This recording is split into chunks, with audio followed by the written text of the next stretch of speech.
You should win. Let's leave out cold. Faith on out of here high. You should lose. Stand by the rules. Chill.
Test.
Ladies and gentlemen, entering the stadium from the south end is yours,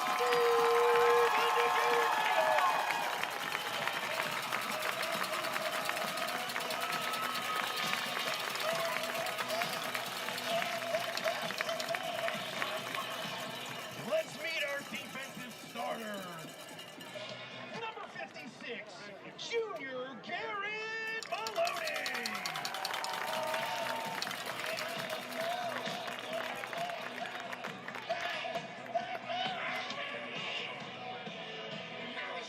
Number 52, Junior Anthony Burr.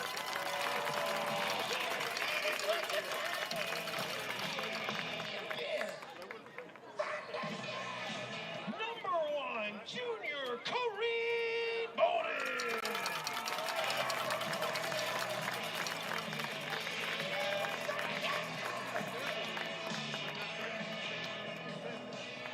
Number 25, Junior Sully Unger.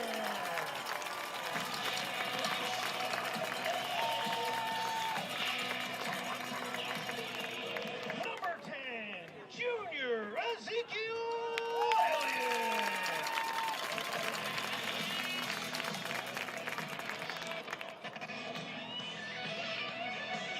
Number 21, Junior Trey Dorman.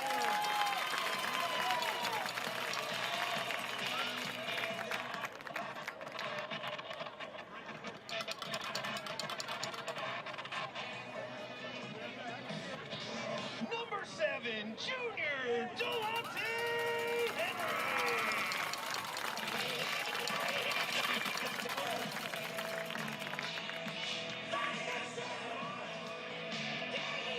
Number 0, Junior David Chandler.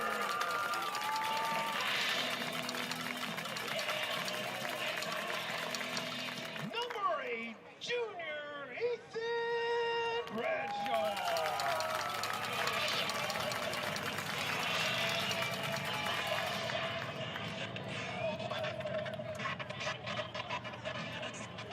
Number 5, Junior Omarion Manuel.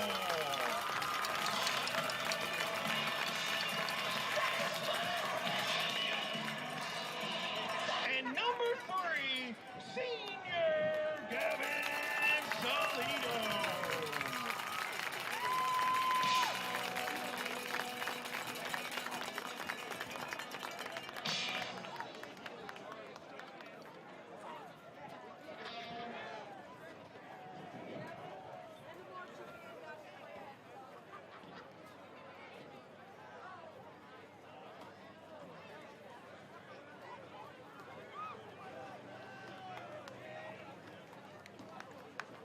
Ladies and gentlemen, don't forget, stick around at halftime. We will have the dedication of our scoreboard. Again, we want to thank all of our anchor sponsors: Atlantic General Hospital, Park Place Jewelers, Preston Automotive Group, Bank of Ocean City, Taylor Bank, the Town of Ocean City, Team Productions, and Bradley Atlantic Insurance. As we wait for the captains to come out, don't forget to visit the concession stand up there, as well as the snowball truck is here. Don't forget about them. All right, everybody, if you're tuning in, it's a beautiful night for football here at Stephen Decatur High School in Berlin, Maryland. Getting ready to square up against the James M. Bennett Clippers from Salisbury, Maryland, a 3A opponent and longtime rival in all of our sports here at Stephen Decatur High School in the Bayside South. I'm Tyler Riley. We've got about 6 minutes, 6.5 minutes or so till kickoff. It's a beautiful night for football. We've been wanting it for the last couple weeks. I have a very, very special guest up here sharing the microphone with me tonight. Longtime coach and teacher and Stephen Decatur High School legend, Pat Russo. Mr. Russo, we're glad to have you in the booth tonight, sir. I'm happy to be here. All Looking right. forward to a great game. We're going to talk a lot about track. We're going to talk a lot about the current teams and the football team tonight with a great game, and maybe a little bit of Pittsburgh, Philadelphia sports talk too if you're lucky. So please hang in with us. Enjoy it. We got about 6 minutes till kickoff. The captains are meeting right now. We'll be right back.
It looks like Bennett's going to receive the first half kickoff. Decatur will defend.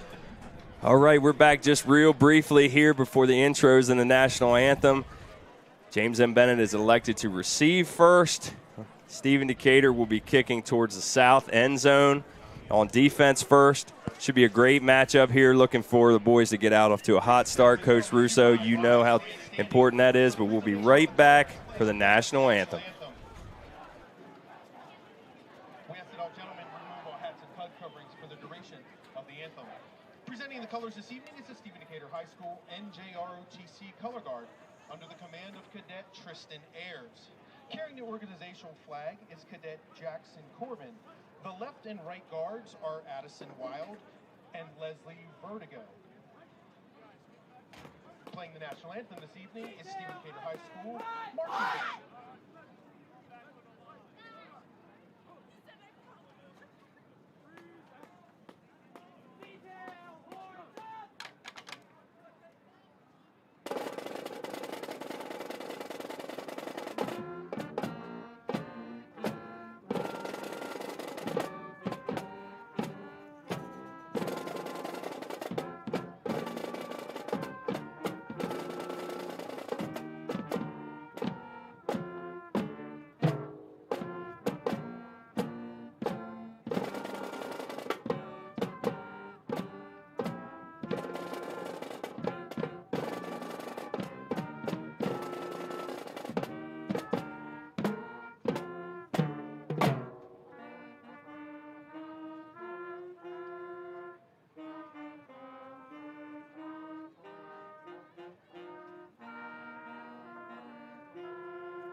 All right, thank you to the Stephen Decatur High School Marching Band for our national anthem. We appreciate that every single week. Big salute here. We had a big week this week with the anniversary of 9/11. We will never forget.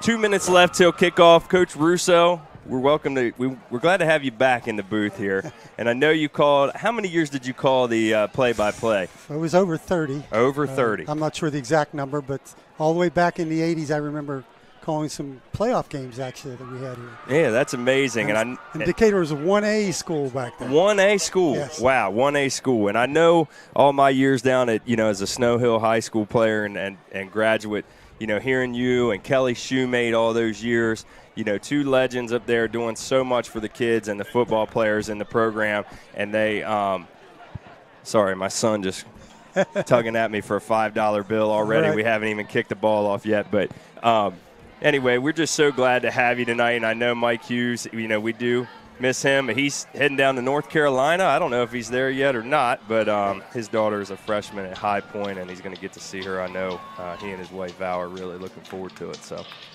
anyway, Coach Russo, we're going to get ready and kick off. Brogan Eastlack. I know you've heard a lot about him and all he can do with his feet. So he has a strong leg. I've seen plenty of that. Kicks into the end zone. Yeah, lots of kickbacks, and there we go. The ball's off. He's got the wind at his back. In the end zone again. Looks like he's got another touchback here under his belt. And we're underway. 12-minute mark of the first quarter. We know we talked about a couple keys to the game. I don't know if you were able to tune in to Hawk Talk episode 2 this week. But we did talk about how in week 1 versus Randallstown, our offensive and defensive line set the tone right from the get-go. And I know Coach Coleman and his staff are going to want to see that, the winning in the trenches right off the top, Pat. Absolutely. That's the most important part of the game, right at the line of scrimmage. Yeah, we talked about it. Coach Russo, I know most of you probably know, is a longtime Steeler fan. So, winning in the trenches is nothing new to Coach Russo and all the success they've had. So here we go. Ball's snapped. Handed off to Jaren Smith. Looks like he stopped for a minimal gain there, maybe a 3 or 4 yard gain.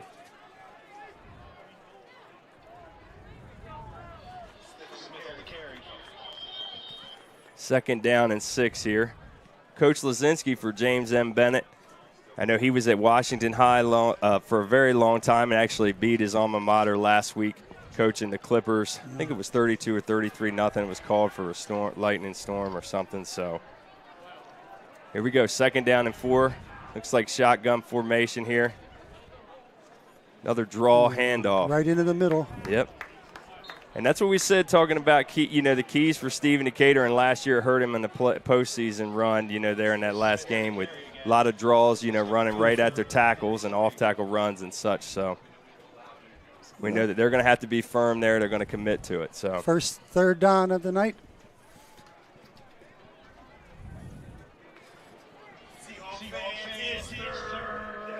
And so Davin Chandler is a one-deep safety for the Seahawks here. Like Zakai Smallin under center in shotgun formation again. Up at the line of scrimmage, looks like he might be trying to change the play here. First big third down of the quarter. Got a wide out in motion. Another draw up the middle. Looks like they're going to get the first down. Gang tackled there, and Sully Alker and several others in on that tackle as well. But they're moving the chains there. 3 straight runs, Coach Russo. Yep. With the Jordan Smith on the carry that Yeah, time. 3 carries to Jordan Smith. He's going to be their bell cow. Big kid. Good, keeps the pad level nice and low. We know Coach Lazinski is going to be a primary run-first offense here and, going to try and eat up as much clock as they can. So here's a first down and 10 from about the 30. Another handoff, about a 4 or 5 yard gain. So they say they're going to commit to it. I think, Coach Russo, one thing that if you're an opponent especially coming here to Stephen Decatur, is keeping the ball out of our offensive hands. Even if you're one 3 and out or one first down conversion and 3 and out, but keeping it out of Coleman and company's hands is going to be big. A lot of lightning coming out of Coleman's hands and these long passes and quick plays. All right, so second down and 8 here. In the motion. Looks like another handoff draw for a big gain here, about a 10, 15-yard gain. All right, for Jordan Smith. Yep, for Jordan Smith. I mean, that's 6 straight carries for Smith. All right, they're going to commit to it and hoping to see what the line and our backers can do and adjust here. To the 46-yard line. Of course, it opens the playbook a little bit when you get to midfield. Right. If you watched Thursday Night Football last night, the Eagles ran 8 or 9 straight run plays and then a little RPO, and you hit Smith for a 60-yard gainer. Now we know. We hope that doesn't happen. We hope that doesn't happen tonight, and if it does, and we've got problems on our hands. But you're hoping, you're going to need to prove that you can shut them down if they're going to commit to that draw. 5 yards. So there's first mistake of the game. Yeah, that's a drive killer there, especially when you're running the football with some authority. So they're going to back it up 5 yards. First down and 15 on Bennett's own 41-yard line. 15's a little harder to get than 10, especially like you said, when you're running the ball predominantly so far. Absolutely. You want to, I know Eric Olson and I were texting last night during the game. You want productive yards on first down. If you can get even just 3-4 yards a clip, get in some manageable third down situations. So it looks like we've got I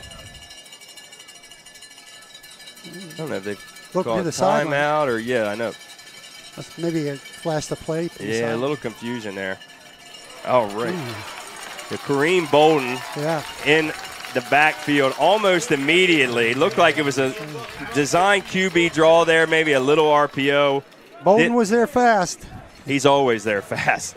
He's always there fast. He is a heck of an athlete, Kareem, and an excellent student athlete here. And like you and I talked about before we actually came live, there's a lot of multi-sport athletes this year on this football team. And, baseball players, we've got wrestlers, basketball players, guys that run, indoor track in the wintertime, outdoor track in the spring. It shows the more athletic and the more sports you play, I think the better off you're going to be. Absolutely. I'm a proponent of multi-sport athletes. I think they should not try to stick just with one sport, but to actually try some other things. All right, here we go. Second down and 19. Another handoff to Smith. Minimal gain there.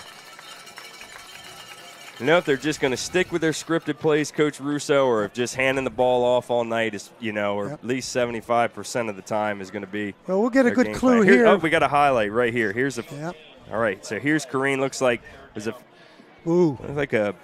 Kareem was almost there for the handoff. It was an RPO, but there was no running back there for. Looked like he was ready for to give it to. He was ready to receive the handoff on the RPO.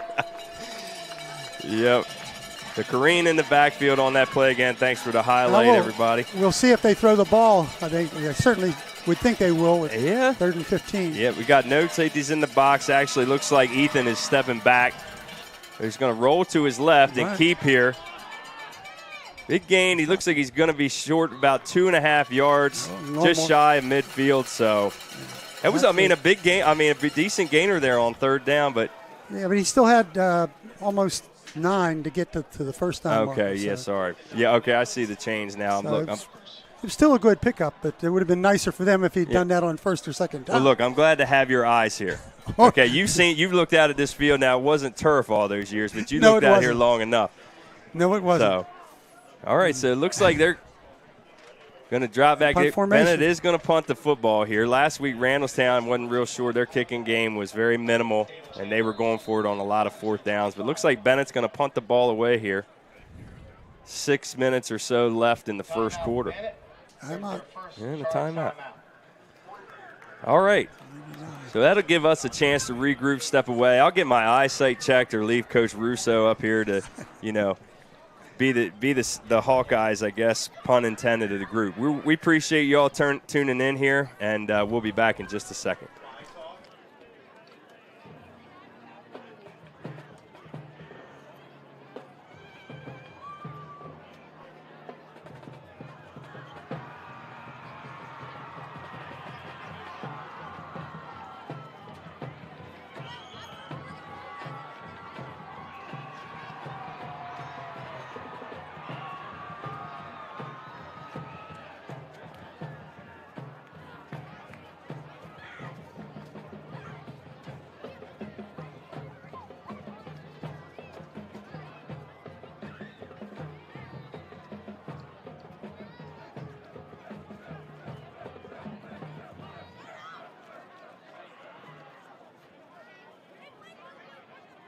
All right, everybody, we're back. 4th down and 9. Bennett looking to punt. Coach Russo. They're out of punt formation now. Oh, okay. So they called timeout, decided they're going to go for it here in their own territory, close to midfield. Oh, looks like they might drop back for a little design. Oh, and a botch snap. Oh, man. Could be trouble here. Looks like he's going to run out of room. Smullen's not going to get there.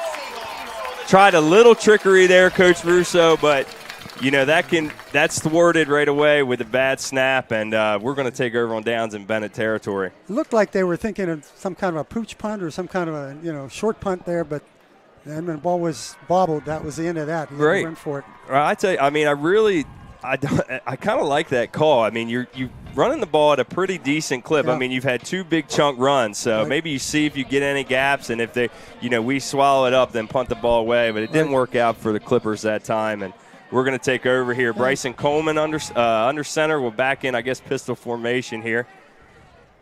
Looks like Trey Dorn's lined up in the backfield for the first play. He gets it. Hand off to Dorn. He runs left. Looks like 10-yard gain at the 30-yard line and tackled out of bounds for a big gain.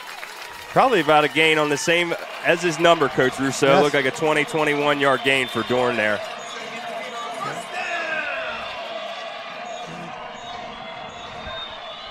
Going no huddle right off the jump. I like that little up-tempo here. Not let Bennett get set up. Coleman looks like Dorn going to set up in pistol again here. 27-yard line. Yep.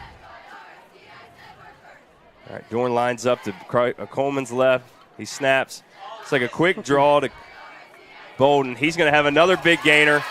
Breaks a tackle, tripped up at the 2-yard line before he could get into pay dirt. And that's 2 20-yard plays at least, Coach Russo, right off the top. That was all on the receiver there. He just took that man and basically gained most of that on his own. Yeah, you might be able to hear Coach Croto in our microphones in here, but he actually didn't seem like he liked the first read there. But Bolden was able to, that was Kareem. Yeah, he was able to shake the first defender, and he's off to the races then. So, Tribe Wise off to the left. Could look for a corner fade here maybe. Coleman hands to Dorn, and he's tackled immediately in the backfield there. Looks like about a 1-yard loss. So. On the high school level, oftentimes talent takes the place of strategy. If you have a kid who's just more athletic than the other kid, he can just break a play like we saw on that previous play before the first down play. Yeah, absolutely. I mean, a lot of the times, like you said, you can run your full schematics, but if you look at your one-on-one matchups, if you're bigger, stronger, faster than the other guy, you're getting the football. Yep. So, all right, second down and goal here. And hand it off. Mari Manuel in for the touchdown. 4-play drive for the Seahawks. A quick 6-0 lead, Coach Russo. Yeah, that botched punt doesn't look so good now, that's for sure. No, it doesn't. That's too, if you can, I know it's sometimes things aren't quite sustainable, but if you're going to take over on downs, like we did Randallstown and now against Bennett and get 7 points, teams are going to start thinking twice about at least trying to punt the football away. Right. So, all right, Eastlack is on for the extra point here. It's up. It splits the uprights and heading down Seahawk Road towards Newark. So Stephen Decatur up 7-0 here. We'll take a quick break while we get ready and switch over to the defensive side of things. We'll be right back.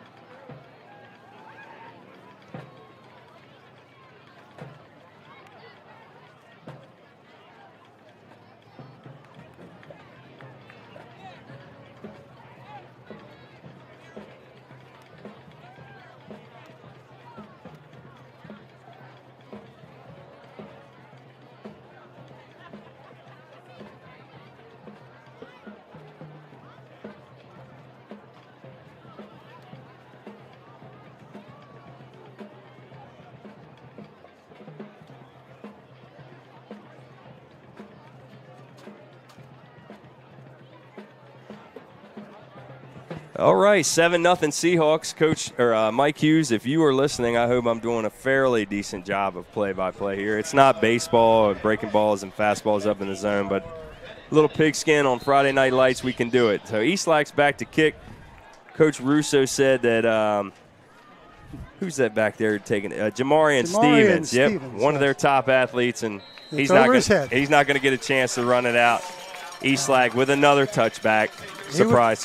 He would have had to have been on the end line to make that catch. And even then, he might have had a little bit of trouble. It went all the way through the end zone, landed outside of it. Yeah, so we got, and unlike last week with the warm south breeze blowing towards the school, now Brogan has a north-northwest cool breeze bringing this nice air in here for our fans, for Bennett and Stephen Decatur alike, and blowing, like we said, towards the south end zone. So it's a pleasant night. Very nice night. Sure is. So it looks like we're going to start out here on the 20 with a one deep safety. Looks like the Hawks are going to try and load the box up here. Another draw play. Smith again. Yeah. And our defense is there to swallow it up. Gang tackle on the play. Looks like Manuel was in on that. Sully Alker again. And Zeke Lawson in there that time, coming in from the linebacker spot. And I tell you what, Zeke, pound for pound, Zeke Lawson, he walks around the building. You know he is a tough dude. I can tell you that. He's got football player written all over. Just look at his neck when he's walking down the hallway. He looks like he can put some pain on somebody. All right. So let's see if Bennett mixes it up here. They've gone 9 of their first 10 plays of the exact same draw play. Yep. It's like an RPO keeper, yeah. Didn't get much. Minimal gain here. Nice job by the line and the tackles again. Zeke Lawson was in on it as well. So, I don't know, it's like he's coming up. Zeke's actually grabbing his hand or his wrist here. It's like Garrett Maloney just subbed in here on third down. 3rd and 9. Ball is on Bennett's 21-yard line. 3 minutes and 35 seconds or so left in the first quarter.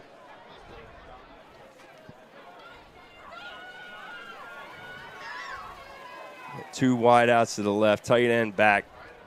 3rd and 9. Whistle. Whistle on the play. It's like might be another false start here on the Clippers. Let's take a look. Might be a neutral zone infraction. Looks like they're pointing towards our Seahawks here. Offsides. On the defense.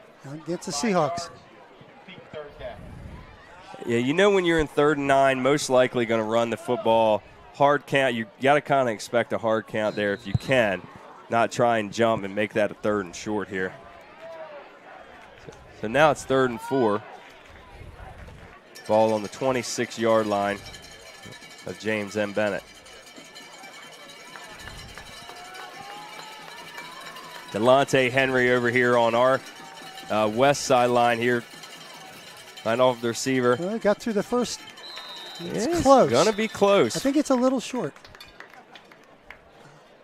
Boy, they're really, really feeding the ball to Jordan Smith. Smith man. again. He's a yard short. Yard short. So we'll see what Coach Lazinski does over there. Former teammate of mine, SU baseball teammate. He's also from the greater Pittsburgh area, Coach Russo. So I know we're not necessarily rooting for him tonight, but it certainly sounds like a Pittsburgh name, Luzinski. Okay, yeah. A lot of Luzinskis in Pittsburgh. Quarterback and a great starting pitcher in high school there, and went to JUCO there and came to Salisbury for 2 years. All right, there's the handoff. I don't think so. Oh, no, he looked like he I broke missed through. It. He did break through. I was looking at the wrong man. Yeah, I was looking at the quarterback, but he had handed off. They got the first. Yeah, Smith is a strong body. Looks like he pushed through there. I thought he had him stopped in the backfield, but he was able to break through and get the first down.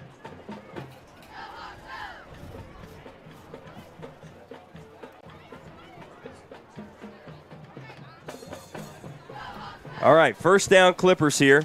Ball on the 35-yard line. 2 minutes left in the first quarter. Zakai Smullen back. Shotgun formation, running back to his right. Smith looks like he's out of the game for at least one play. Rolling to his left.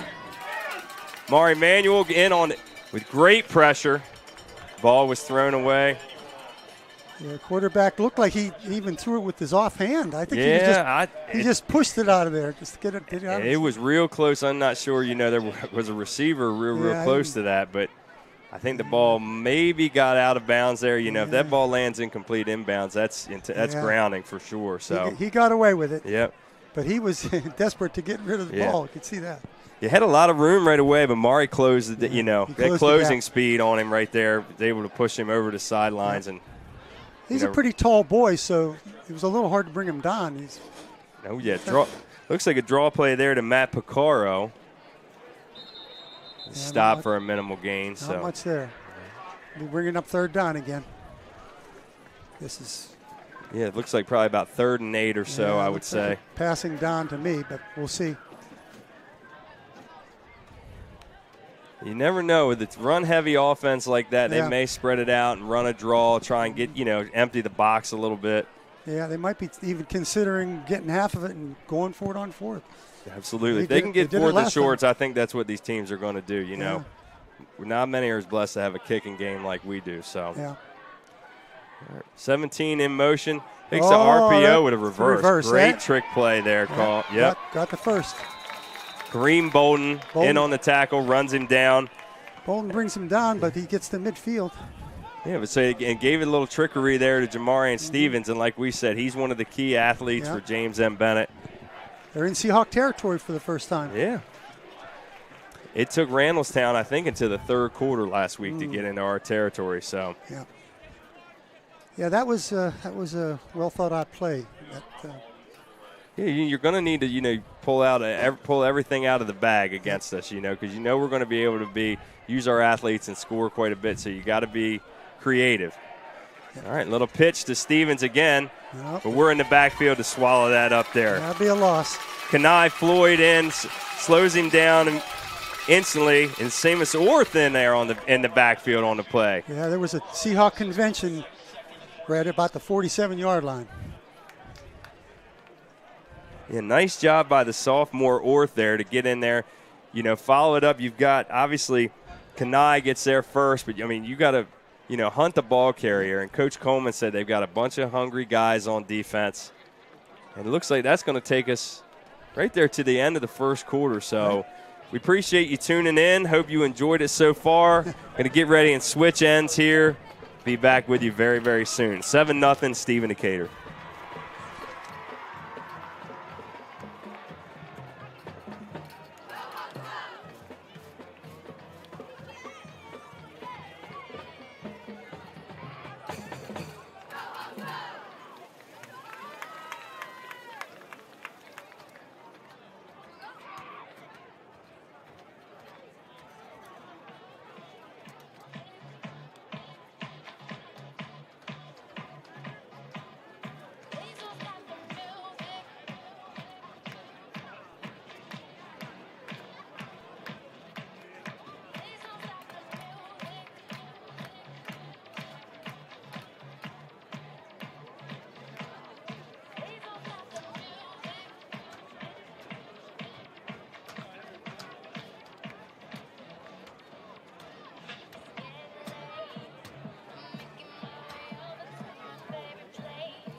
All right, everybody, we're back. Start of the second quarter here. Second down and 14 for the James M. Bennett Clippers. They're now heading towards the south end zone. Wind at their back. You know they're going to try. I mean, they're going to keep clipping and clipping away. I mean, no pun intended, they are the James M. Bennett Clippers. But you think they might take a shot here, Coach Russo. Don't you think? I would think. The quarterback was throwing some passes in pregame warm-up, and he looked like he could throw a little bit. Yeah, he was spinning it. Yeah, so I would expect them to, I mean, with some trickery in their bag, they may take a shot here. It looks like another handoff to Stevens. Little misdirection, draw plays, Coach Russo. I mean, Stevens is one heck of an athlete. I mean, you're going to want to keep the ball in his hands as much as possible. You know, I think that was, that was him. Yep, you're right. Yep, he picked up 4 there.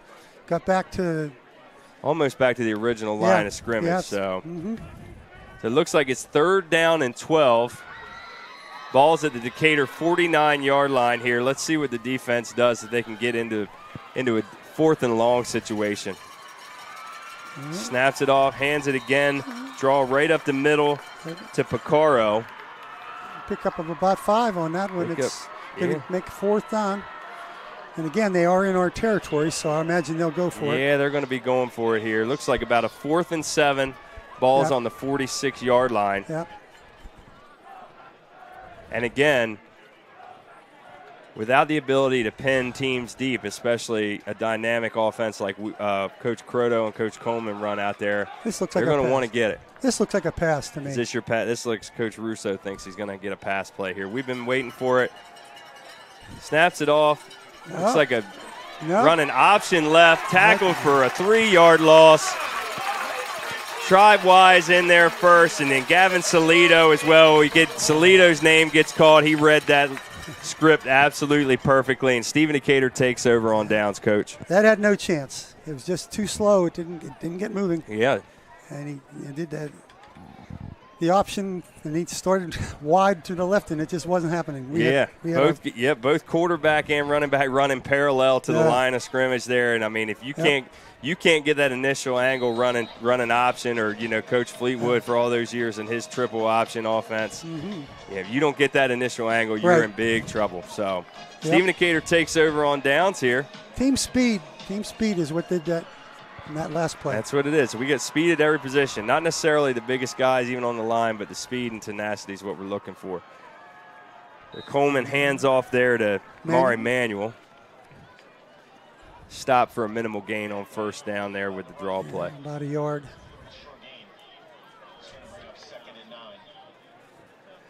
Ball on the, looks like the 49.5-yard line here. Coleman drops back, turns around and says something to Mari again. Okay, he's got him up in right pocket here. Snaps the ball. Like a quick throw to Zachary Baker. Baker breaks through, cuts up the middle, still on his feet. Breaks another tackle. He's at the 35-yard line, still on his feet, and brought down right around, looks like the 25, 26-yard line. Boy, what a tenacious, determined run there on the screen to the left by Zachary Baker, Coach. He cut across the field. I thought if he could get out wide, he was going to go for the go to the end zone. Yeah. He was able to look. He planned and got up the middle, and it took like 3 or 4 other guys to even bring him down. So he's not that big of a guy either, but he certainly. He ran that play like a big man. Yeah, pound for pound, first step quickness. I mean, when you get Zachary out there, I mean, he's just hard to tackle. I mean, you saw it on that run play there. You don't want to say fidgety, but he's so explosive with his movements that it's just hard to get a hold of him and bring him down. A good angle on him, right? Yeah, he's twisting and turning. Right. Yeah. I mean, you talk about being fluid hips. I mean, guys we talk about NFL players and college guys all the time. I mean, Barry Sanders, his upper body and ball going one way and the lower body's going the other direction. Yeah, so that's another basketball player and a good one, a guard. So of course, he's going to be quick, and you can see that quickness. Absolutely, and peripheral vision. You're playing guard at a high level. You're seeing all your guys in the plays, and you're not even really looking at them. So, yep. Little injury break there. Looks like I'm not sure who that was.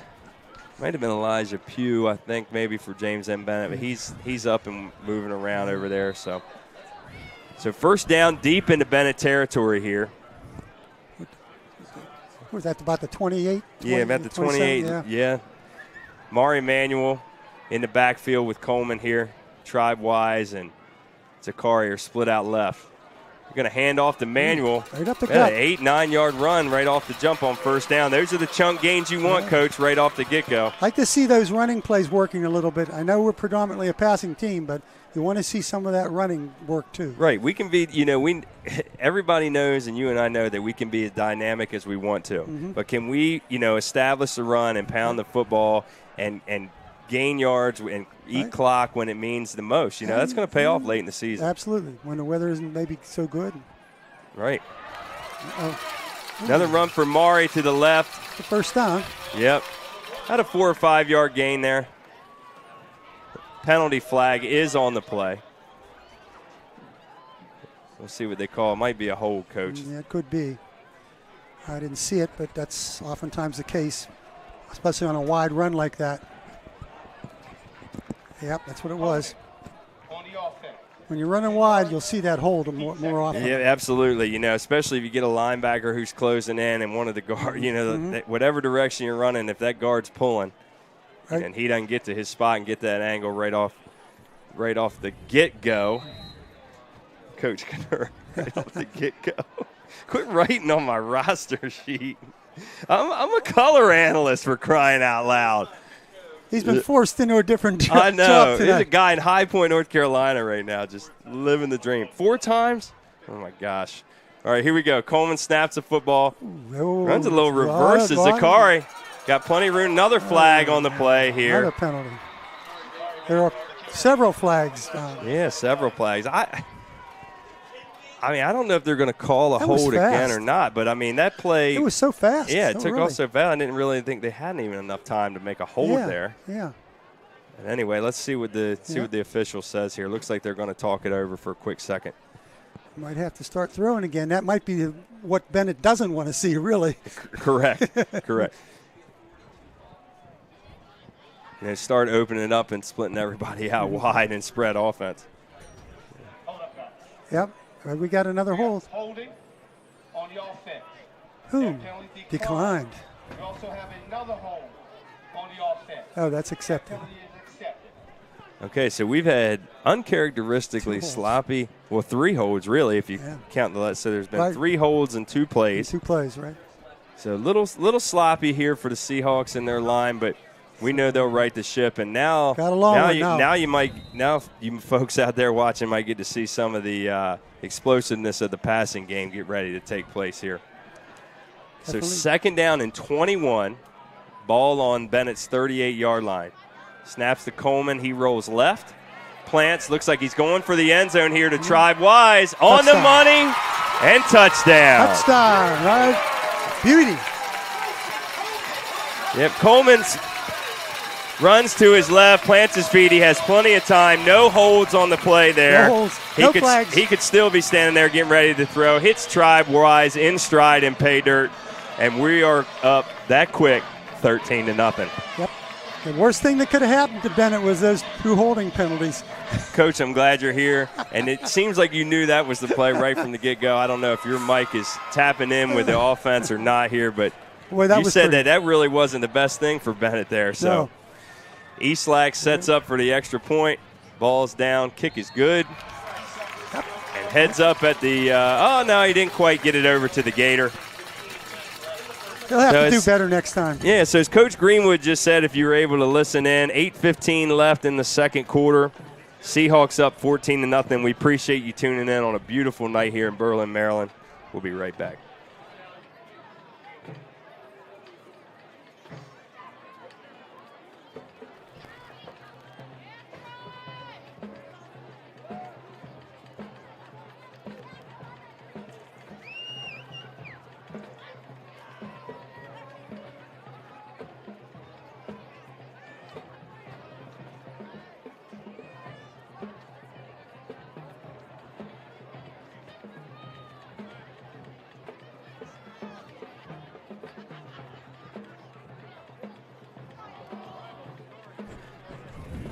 All right, so 14-0, everybody.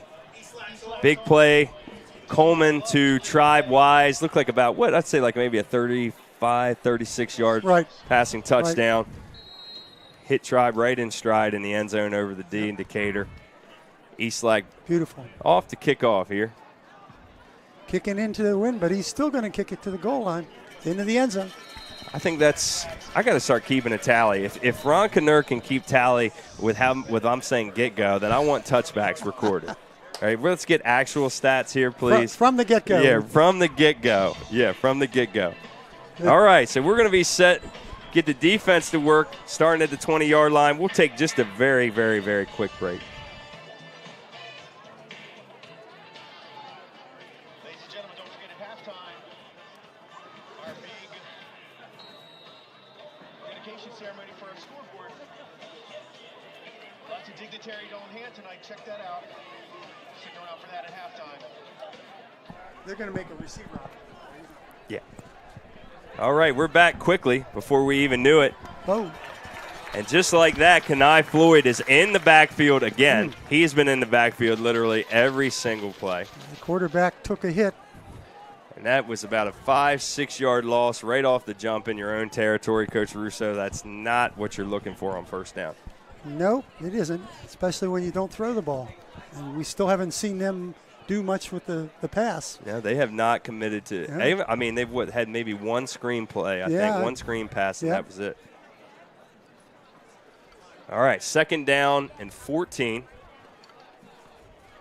Ball on Bennett's own 16-yard line. Stevens in motion. The handoff to Picaro again, and Ethan Bradshaw, the Swiss Army knife of the Stephen Decatur football program, in on the tackle. They tried that misdirection again that they had success with earlier. Yep. Here's a highlight of Kenai breaking through the line on the first play when we still weren't paying all that much attention yet. In the backfield for a great play. On that previous play was somewhat like the play that worked for them earlier to get them a first down. Right. A little trickery, a little misdirection. No. We weren't buying it. Yep, sit there, stay. Yep. Stay in your blocks, especially if you're on the defensive line. Beat your guy one-on-one and react if you see the ball carrier. Yep. So we're still looking for a pass play here. 3rd down and 12. 6 minutes left in the half. He's definitely back to pass. A little screen. Oh, nice bubble touch screen there to Stevens. It's not going in on great tackle by Delonte Henry. Way to come up there.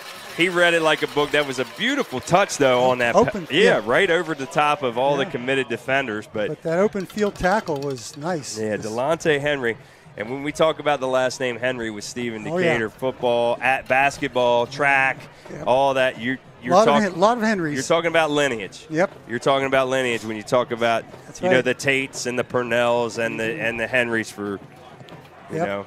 A lot of history there. A lot of history. So in punt formation, see if they actually punt it this time. Yeah, they're going to try and get the ball away. Number 99, so we're hoping he's at least going to do his best to punt it. He got it. Line drive kick, not bad. Oh, one hopper. One hop at the 50.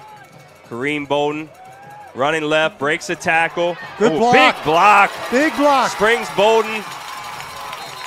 Got about 20, 30 more yards there. What a block by A.J. Cobb. On the back end of that run as Bolden runs over to our home sideline. Huge block, springs Bolden for about 25 more yards. And we're going to be taking over. It looks like on the 36-yard line of James M. Bennett.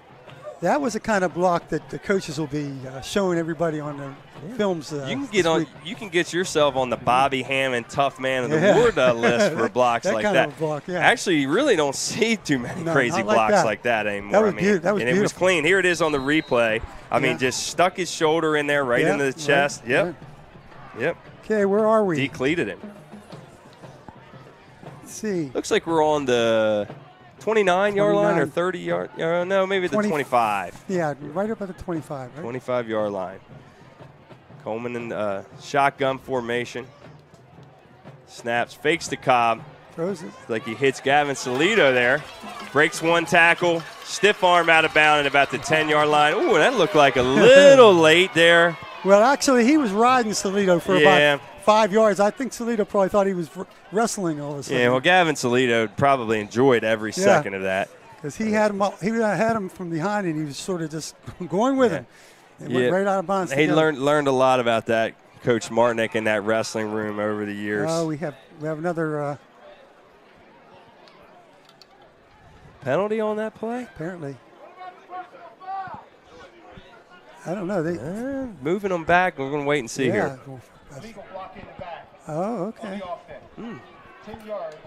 Repeat first down. Okay, so little sloppy here, but yeah, we're back at the 35. That last play had gotten us down to the 10 or so. Well, like you said last time, if you back us up around in this neck of the woods, and you're going to start throwing the football here. Right. Salt in the wound, so to speak. So it's 2nd down and 20, ball at the 35-yard line of James M. Bennett.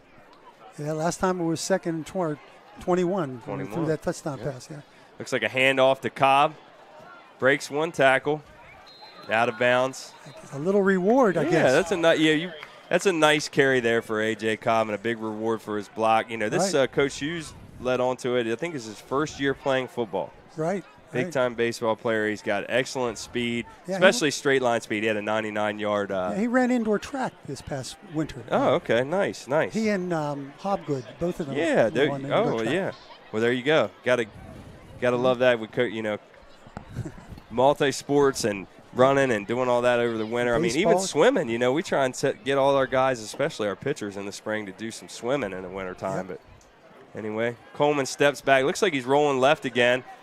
Turns, goes back to his right. He's got one man to beat. He can run. Breaks that tackle. Runs into takes on 3 or 4 defenders, and I'm telling you, he may be close. No, he's got a ways to go. Okay. Oh, only a gain of 4. He ran about 15, 16 yards. I think he needed to keep going wide. He tried to cut inside, and they were able to catch up to him. Yeah, well, right now, being in their territory, you don't want to do anything crazy because you've got Eastlack. Yeah. And you're gonna be able to put points on the board. So it looks like we've got an injury here. It looks like Clement Bird, offensive lineman, a senior's down. Yeah. So we're going to take this second here and step away and hope Clement feels better, and we'll be right back.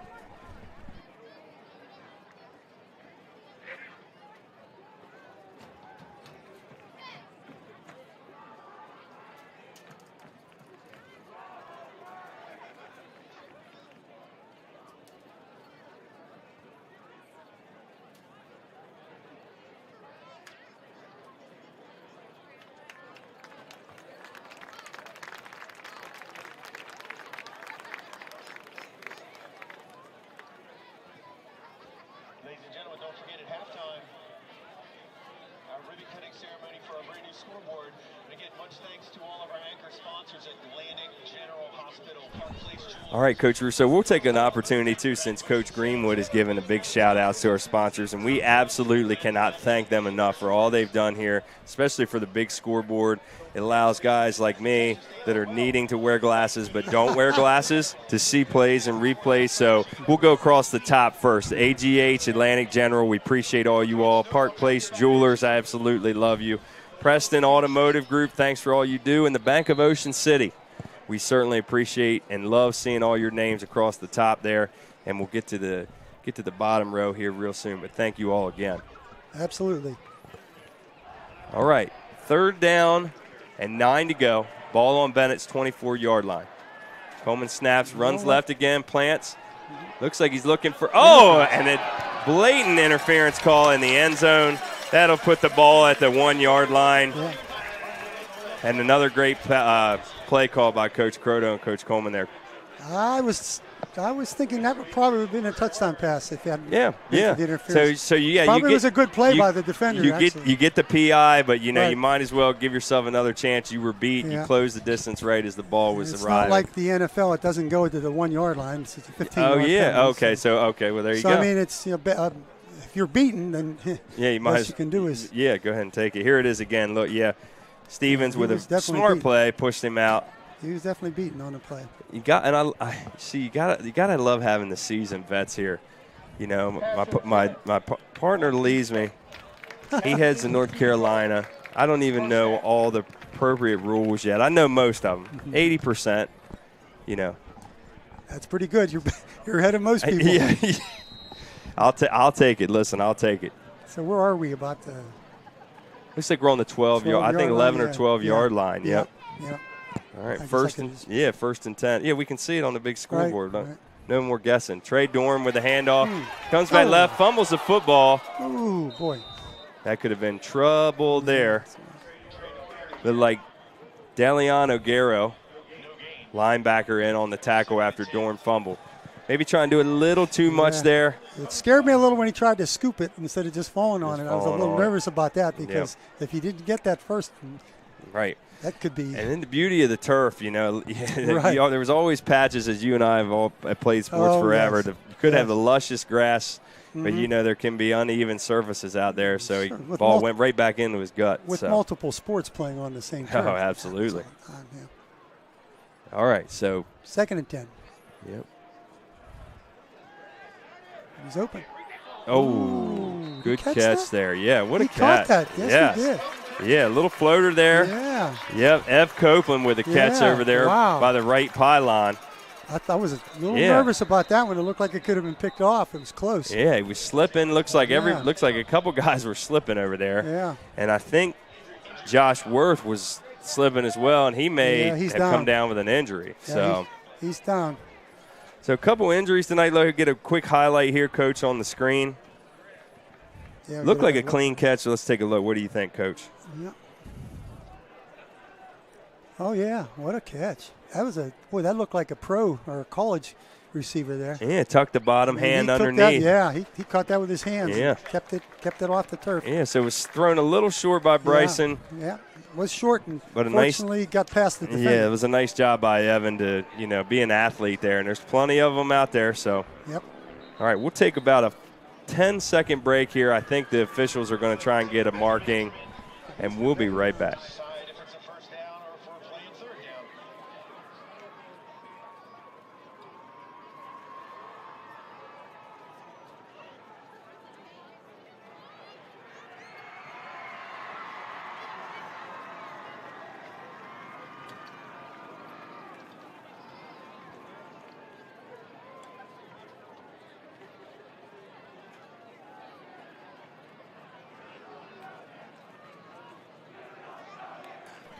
All right, looks like we're going to get an official measurement. So we'll go ahead and while they're doing that, see how close we are to the first down marker. Let's give the rest of our sponsors a quick shout out. We got Taylor Bank, all right, the Town of Ocean City, Team Productions, and Bradley Atlantic Insurance. Really thank you all for everything you do. And if you heard Coach Greenwood in the background, looks like it's 1st and goal here, Coach Rousseau. It's 1st and goal. Yep, inside the 5. So there's a lot of plays in the playbook here, but nothing too cute. I mean, you're a yard or two, yard and a half maybe from the goal line. They've had some good success running inside. They might as well go ahead and take a shot. Right, absolutely. I mean, if you've been watching the whole game tonight, it's been a power run game here for Stephen Decatur. Yeah, we've in the run first much half. more than we have in the previous game. Actually. Yeah. Oh yeah. Manuel might get this one, I think. We'll see. Snap to Coleman. No. Goes over to Kareen. Yep. And looks like the ball was fumbled into the end zone. Oh, no. We're not going to have that. I don't know who recovered that. I can't quite see from here. I can't see it. Don't have a ruling yet. Bennett's coach is signaling for a repeat of what happened in the Eagle game last night. Yeah, looked like the ball. I think that's what they're going to get, too. I think the ball went through the end zone. It's a touchback. It's a touchback, so. Yep. So Kareem Bolden heading to the goal line there. Ball slips out of his hands as looks like he was extending to the pylon. Yep. Fumbled out of bounds through the end zone. And if you watch Thursday Night Football last night with Justin Jefferson, that is a touchback. And James and Bennett will get the ball on their 20-yard line. Which we were just talking about that. We had a talking point. What did you say, Coach Russo? What do you think? You think that'll be changed in the future? I'm thinking that maybe at least on the pro level they'll change it, but we'll have to wait and see. I think I was watching Dan Patrick today on early this morning, and he was saying that it'll have to happen in a Super Bowl for them to change the rule. Yeah. Okay, gotcha. Oh, Hold on, I know I'm just peeking over. I know we're in here looking at clips and replays. Sorry, folks, you don't get to see all the good stuff. We can run one highlight, but we're looking over one shoulder and realizing the microphone's still on. So, all right, so Bennett takes over here. Looks like another draw play to the big man, Juran Smith. He's going to have a date in the ice bath if they've got one over there with the athletic director, good friend of mine, Ben Sandlin, was a lacrosse player at SU when I was there. Really, really great guy. Yep. So if they've got a nice bath over there, I think Jordan needs to get in it. So he's about a 7-yard pickup that time. Yeah, they're running the ball relatively well, just not. We're only up by 2 scores, and that last one was a right. That's a big one. I mean, it's 2-score game here. Yep. They're playing tough in the first half here for the Clippers. Snapped in a. It's like an RPO. Yeah, and to Smith again, and he didn't get to the line of scrimmage, I don't think. No, Sully was in the back in the backfield. Sully is doing a really good job, man. I'm telling you, he just, Coach Coleman, if you watch Hawk Talk, he said Sully is just foaming at the mouth to get to the ball. At the offensive side, defensive side, he wants to be around the football and in the mix. So that was a big stop there. So it looks like 3rd down and 4, Coach Russo. Right. 3rd down, big 3rd down here. And see what they do. Just here, I don't know if they're going to get a snap off before the 2-minute warning or not. Smith in motion, hands it to him. Looks like he stopped short. He's definitely short. Gavin Solito in on the tackle. Yep. Looked like I don't know if that was Dan Plumley in there. I didn't know he subbed in. Yeah, it was Dan was in there on the tackle. 4th and a yard, about 4th and a yard. Yeah, I would imagine they're interesting here because they've stayed in the game by not taking too many chances. Sure, but with 3, we've got 2 timeouts left. And a minute 57. Minute 57. I mean, that's an eternity. So if you don't get the first here, you could easily go down and now score. It's a 3-score game, and it's essentially. I mean, not over completely, but you've got a big hill to climb. Given that we get the ball to start the second half. Absolutely. So keep that in mind. Yep. Yeah, so this is Coach Lazinski and staff. This is a big one here. Yep. I mean, you're on the road. Maybe you at least even if you don't score before the half ends, you're keeping it out of our offense's hands again. So at the 29-yard line. I think they're going to run a play, Coach Russo. I think you're right. I think they are. I don't know if I would if I was the coach, but then again, I don't get the big bucks to be the coach. Exactly. We just get to sit up here and enjoy talking, critiquing everybody, or guessing where the ball is, all that stuff. Sometimes it's guesswork, that's for sure. Right. All right, so it looks like Bennett is going to line up. Yeah, definitely in it. I don't know if they try and go hard count and, try to draw us off. Yeah, draw off sides and take another timeout, maybe run a play again or not. But we'll see. Here we go. 4th down and 1. Ball snapped. Oh, the keeper, he got it. I don't know. Oh, ball's loose with it. I don't know if he got it. I don't know if he got it anyway, Tyler. I don't know. Boy, this is going to be tricky because that seemed like. I don't think he had it.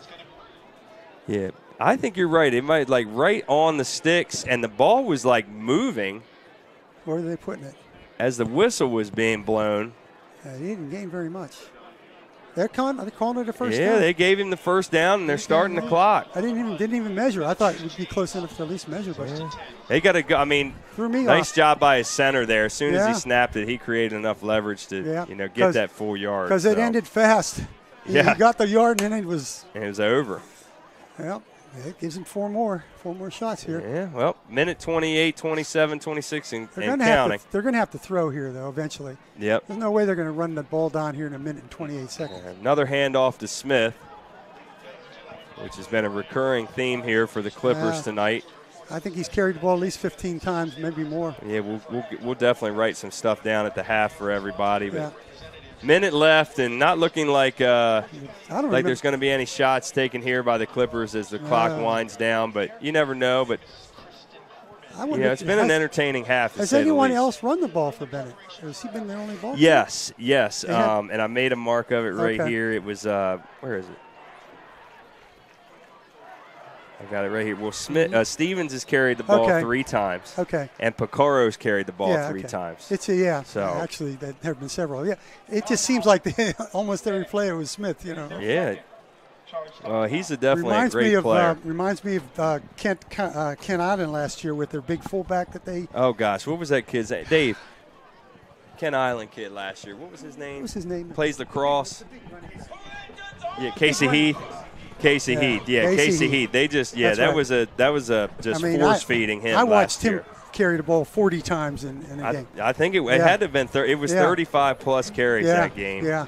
And there at the end, we were so worn down, and we're big gainers too. Yeah. You know. Well, he did that against everybody. He did. Because I watched several of his games. You know, got broadcast. Yeah. We were able to watch him. Well, we got to check in to see where he is because I think he's playing big lacrosse somewhere maybe. Yeah. Heck of a student athlete too for Kent Island, and he carried the ball. He didn't carry. He didn't carry it. He was. He played defense too. He announced it. He was delivering blows to defenders as he's running. Yeah. Much like the Hall of Famer for the Pittsburgh Steelers, the bust, Mr. Jerome Bettis. Yeah. Jerome. The fun years there didn't look like much until he started playing, and then he was something. And you knew it then. You knew you had something then. Notre Dame, right? He went to Notre Dame. Notre Dame. All right, here we go. 42 seconds left. Looks like an RPO keep with an option pitch. They've got it covered. And tackled out of bounds there for minimal gain. There's a penalty flag. At the end of that play. All right, let's see what we got here. Probably a late hit or hit out of bounds. Probably. That's going to give them good field position if that's what the call is. Yeah, that would give them a chance to try and put the ball in the air. They'll be out over the 50. All right, officials are all meeting here. It might be a personal foul penalty here. Let's see what the official has to say. It's usually what it is when it's over there by the sideline. Well, that's just some kind of a clip or something, but not likely. Or a hold. Yep, they're marking it off. Personal foul on defense. Late hit out of bounds, 15 yards, first down. And you can tell, there was nothing malicious or blatant about that. You're just, you're in pursuit of the ball carrier there. Sure. And, you kind of lose track. It's easy to do. So, absolutely. But that puts us, Bennett, into Stephen Decatur territory here, just on the other side of the 50. With 32 seconds remaining, they still have time if they do throw the ball. Yeah, 2 timeouts as well. So, or no, 1 timeout now. Sorry, they took their first. You would think they'll throw the ball here. Stevens in motion again. Yeah, it's a rollout. Looks like Smullen running right, looking up here. Uh-oh. And throws it out of bounds. Looks like there might be a hold. 5 Bennett linemen standing there, and Eastlack caught that ball. Yeah. He can do. Don't even get me started about him. He's got probably an amazing badminton player as well. So. Yeah, he was on the sideline and he made the interception. Yeah. Unfortunately, he wasn't on the field. Yep. On the offense. Yep. I can sort of see why they don't throw. I can too. Looks like it's don't seem like they have any confidence in it. Looks like the line when it goes back into pass protection, there's been a penalty. I think they've thrown 4 official passes and they've had 2 holds on 4 passes. It's just so it's hard to do. You see guys and you read interviews.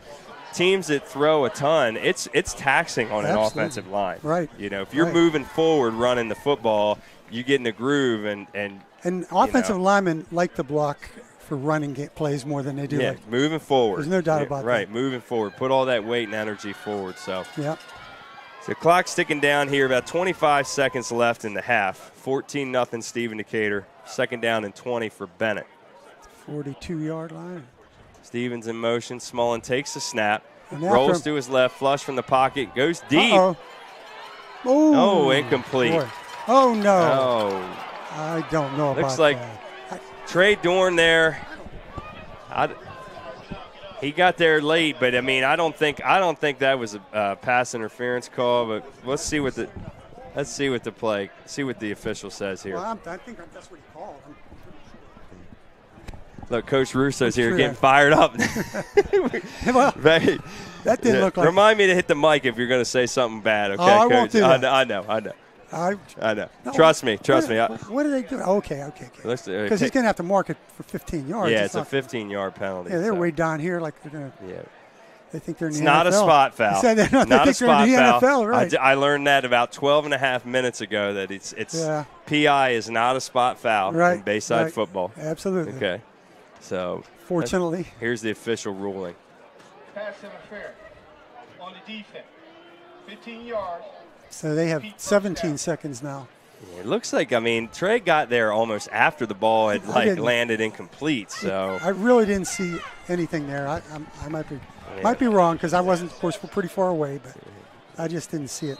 Well, we can agree to disagree, and we just seems like the last minute and a half of the half here has come to a crawling pace. It certainly lots of penalties and. Yep. So there'll definitely be some adjustments, especially. The receiver was open on the play. He was open. Definitely. A good pass would have gotten there quicker, and it would have been completed, and who knows, might even have been a touchdown. Right.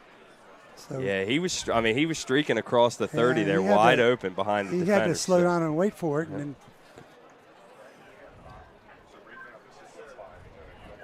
all right, so we're still waiting here to get a mark. Looks like, I don't know if Bennett took their second time out. I can't. Got a little bit of confusion going on here right now, so. Okay, we're at the 43-yard line in Decatur territory. We have about 17 seconds remaining. Crowd making a little bit of noise here. Drops back to throw. Off the hands of Jamarian Stevens. If he gets both hands on that football, and that's a decent gainer there, but actually I was watching hand and incomplete. Defender coming up, and I was thinking since it was overthrown, it was almost could have been intercepted. Definitely when you see when those guys get one hand on the football and it's tipped up off the fingertips. Right. Can be a real problem. That's INT waiting to happen. So, but it lands incomplete. Takes about 4 seconds off the clock. 2nd down and 5. Ball still on the 43-yard line of Stephen Decatur. Throwing the ball a little bit more now, and it looks like a little bit of a wrinkle for our defense here. So we'll see if they throw more in the second half. Need a pass rush. Smullen drops back to throw.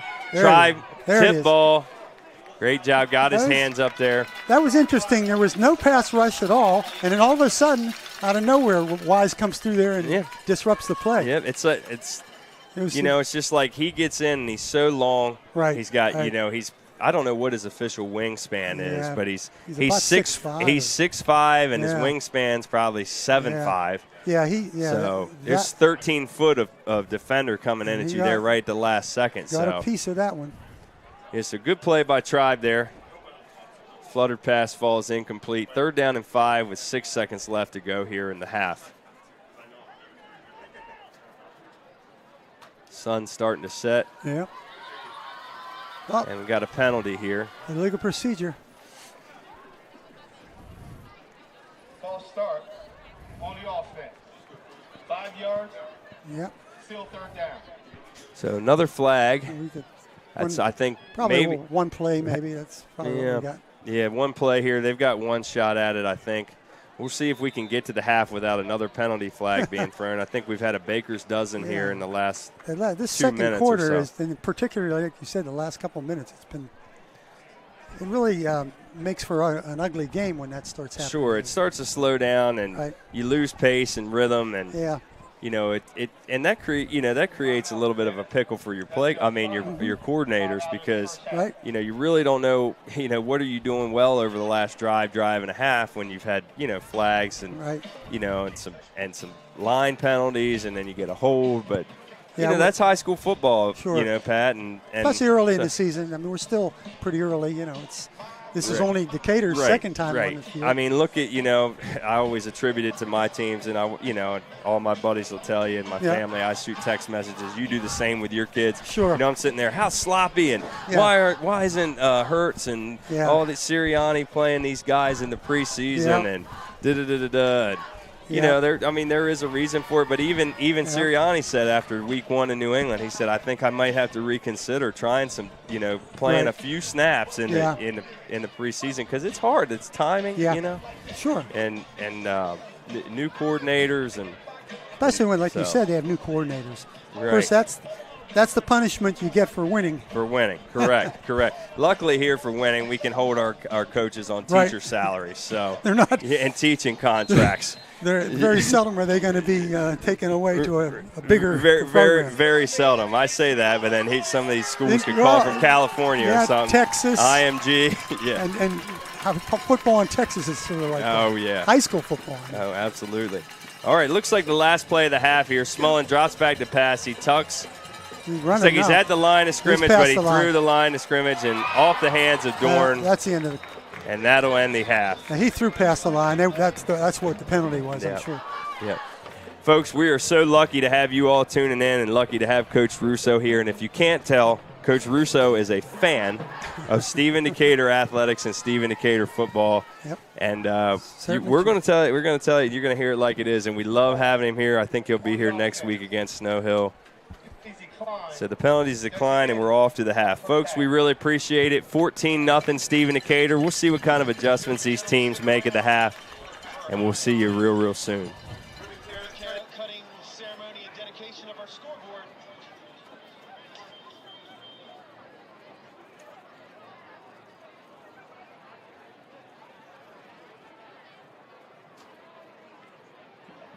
Again, as we get things set up to recap, scoring real fast in the first half. Stephen Decatur got on the board with 4:46 left in the first quarter. Amari Emanuel went in to the end zone. Brogan Eastlak converted the extra point to put us to 7-0. And then with 8:15 left in the second quarter, Tribe Wise on the reception from Bryson Coleman put us at 13-0. And then Brogan Eastlak converted the extra point to put us at 14-0 where we stand right now.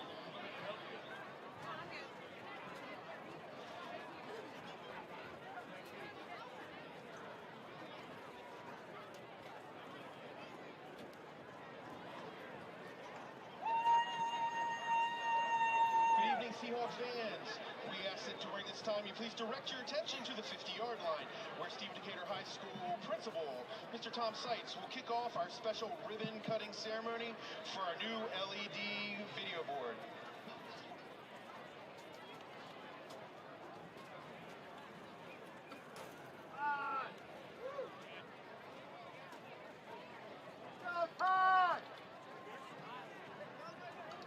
Good evening, Seahawk fans. We ask that during this time to please direct your attention to the 50-yard line. Right here we are. Seahawks and Decatur, friends and family in the audience tonight. This is truly an exciting moment for our school. This evening, we will officially cut the ribbon on our new LED video board that has enlivened our game experience here in Lewis H. Taylor Stadium.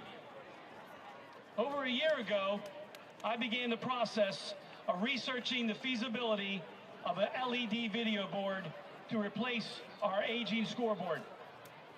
This video board is for all students in our school, from our live sporting events to future videos describing what takes place at Stephen Decatur High School. I have several special guests with me this evening that all played a part in this project. First, on my left, I would like to thank our dedicated Board of Education members, and I have two with me this evening. On my right, actually, is President Mr. Todd Ferrante. And on my left, let's get a round of applause. On my left is former Superintendent Dr. John Andes.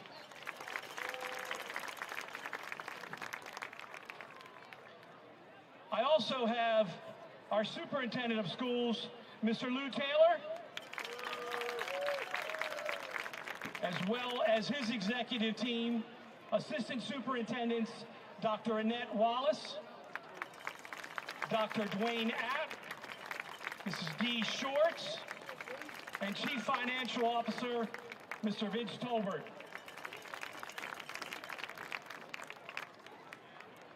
I would like to thank my administrative team, Mr. Hill, Ms. Garton, Mr. Purnell, and Dr. Bunning, as well as Miss Stacy Widgeon, Miss Hillary Hawkins, and Miss Yakia Brittingham for coordinating all our sponsors. Also, our athletic boosters led by President Kristen Kirby, who works with our athletic administrator. I'm going to introduce him again, Dr. Bunning, who does a great job, as well as our athletic director, Mr. Dan DeBronze, to ensure our students have all the extras they need. I would also like to thank with us this evening Mr. Sam Slacum, our supervisor of athletics and maintenance, who made sure this board was installed on time. And last, I would like to recognize the brains behind the scenes who bring the video board to life for each game with live feeds and special graphics, Mr. Dave Dodson and Mr. Ron Kinnear.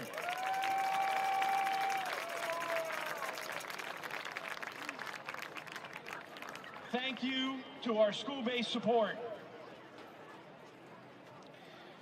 During this past year, I was able to secure 8 anchor sponsors who gave generously to our school to make the video board come to life in our stadium. Each one of these sponsors made a financial commitment, and we are excited to have them with us tonight. I would like to take a moment to both thank and introduce our 8 anchor sponsors. First, on my right, representing Atlantic General Hospital, CEO, Mr. Don Oury.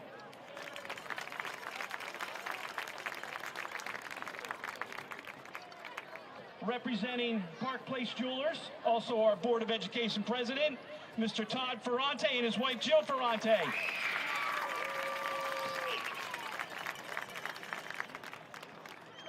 Representing the Preston Automotive Group, Mrs. Marina Wilson Klein, Preston Automotive Group Director of Community Engagement, and Mr. Brett Klein, Preston Automotive Group Community Committee Member.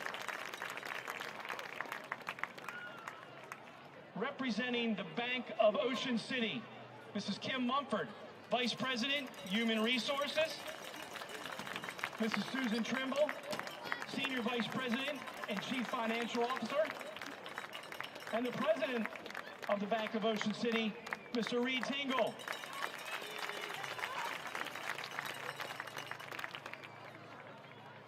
Representing the town of Ocean City tonight is Mr. Terry McGeehan, City Manager.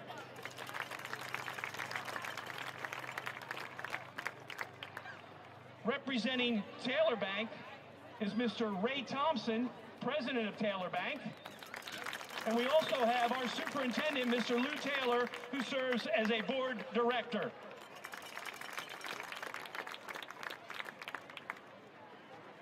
Representing Team Productions, former Board of Education member, Mr. Bob Rothermel. And lastly, representing Bradley Atlantic Insurance, agency principals, Henry and Rob Bradley. One more time, let's give a big round of applause for all of our sponsors and school-based support.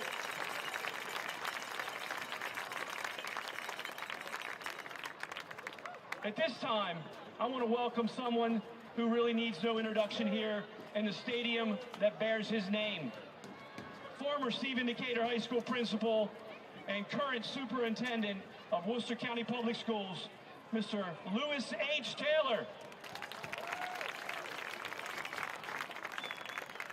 Thank you, Mr. Seitz, and good evening, Stephen Decatur High School. I'm extremely excited tonight to be a part of this celebration and ribbon cutting for this state-of-the-art video board within this stadium. As many of you know, I served as principal here at Decatur, and while Mr. Seitz likes to joke that even now, while serving as superintendent, my heart still bleeds Decatur blue, there is a bit of truth at the root of that joke. During my 17 years as principal, and even as a coach and an administrator before that, I was very invested in ensuring our student athletes and student fans watching had a great experience during games and competitions. In fact, one of my legacy projects was raising the funds to have the field house to my left built. I can remember like it was yesterday what the field and stadium looked like at that time. And to see the transformation this athletic complex has seen over the past decades is truly remarkable. On behalf of the entire school system, our Board of Education, I want to again thank those anchor sponsors who helped bring this latest project to life. I know you have been individually recognized, but to all of you, please know that your contributions will truly make attending games and events here that much more exciting and special for our students. Let's once again give them a round of applause.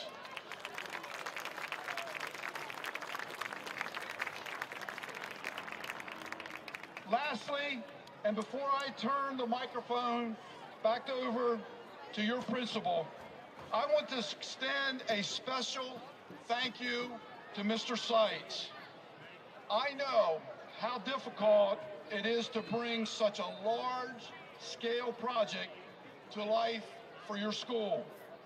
We all truly appreciate, Mr. Seitz, your hard work in making this video board a reality for Stephen Decatur High School Athletic Complex. Can we please show our appreciation to the principal of this school, Mr. Tom Seitz.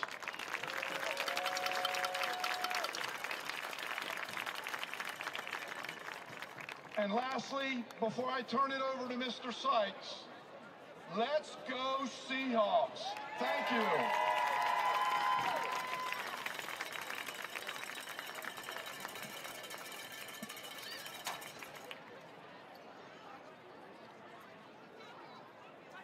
Thank you, Mr. Taylor, for those kind words.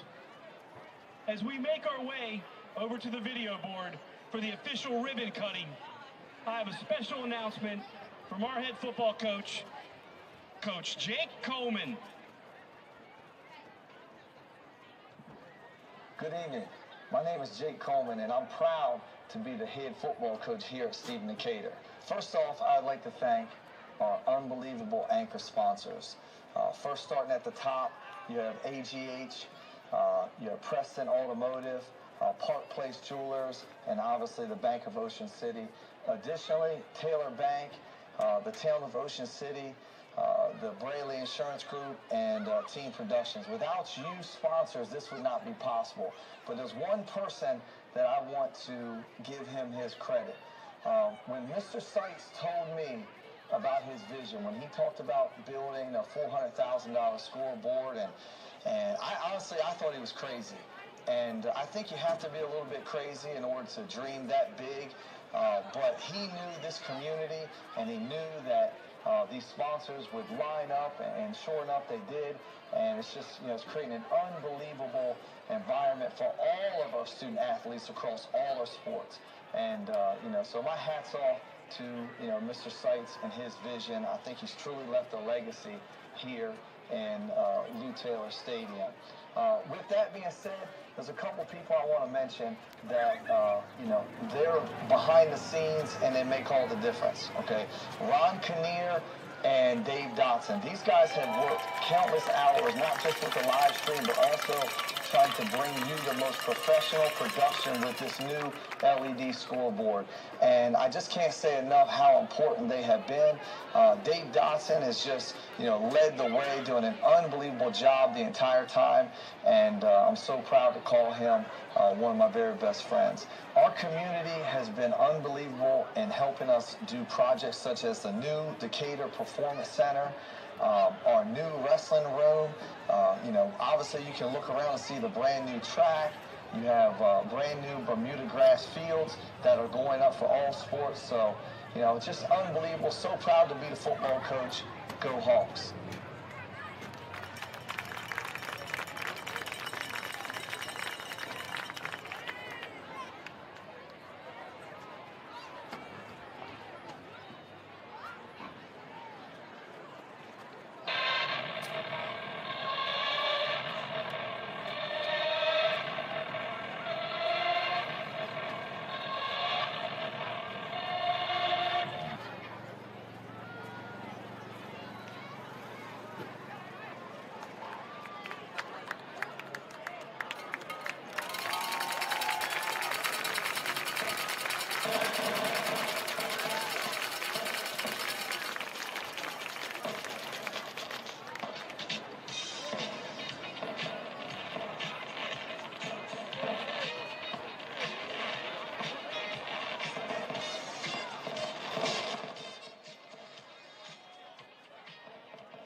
All right, folks, if you're still tuned in, we just had a ceremony here for our brand new scoreboard. All right, Superintendent Lou Taylor here. Mr. Seitz gave a wonderful speech talking about all of our sponsors and everything that goes into making that whole production happen. We had a video of Coach Coleman on the scoreboard. And just a beautiful night here for football and just being outside and enjoying a marvelous evening. Just got to soak it in and enjoy some Friday night lights. So about 5 minutes left to go, and Coach Russo and I will be back here for the second half. 14-0 Seahawks. We look forward to seeing you in just a few minutes.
All right, Coach Russo, I think we got about a minute or so before the second half gets going. A little bit of an extended halftime tonight, but for good reason.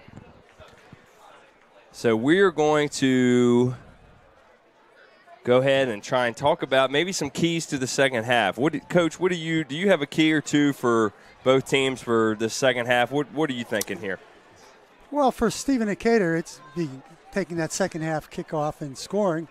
And very big difference between a three score lead and a 2-score lead. Right, absolutely. It really pushed them down quickly because they got some hope in the second part of that first half. Yeah. They got down sort of close, and they're only down by 2, so, we need to get in the end zone. Right. So, and I'll go ahead, and I completely agree with you. Go ahead, get a score. Even if it's an East-like field goal, make it a 3-possession football game, and you can breathe a little easier and maybe start working some things in that you want to try and do with a big lead. And we've been running the football very, very well. So, that bodes well for us here in the second half, I think. We haven't had to punt, so, they have not stopped us. We stopped ourselves one time. Right.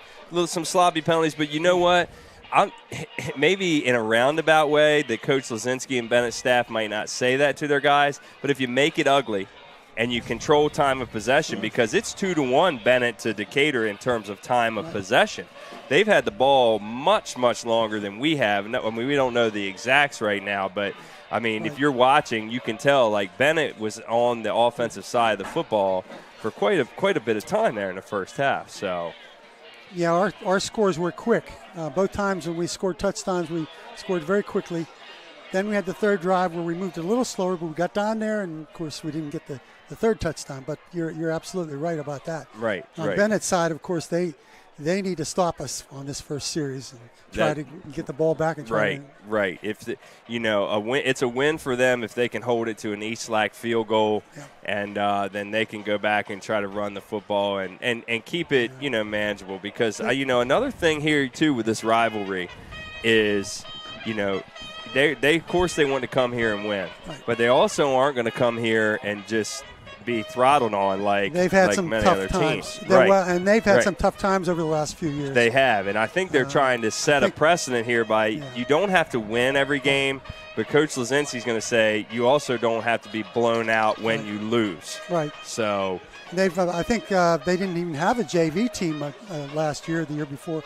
Now they have one, so they're trying to build their program back up. Yeah, they are. And I know Coach Lazinski, I've talked about him a few times here. He's going to put the effort in. He's a great guy.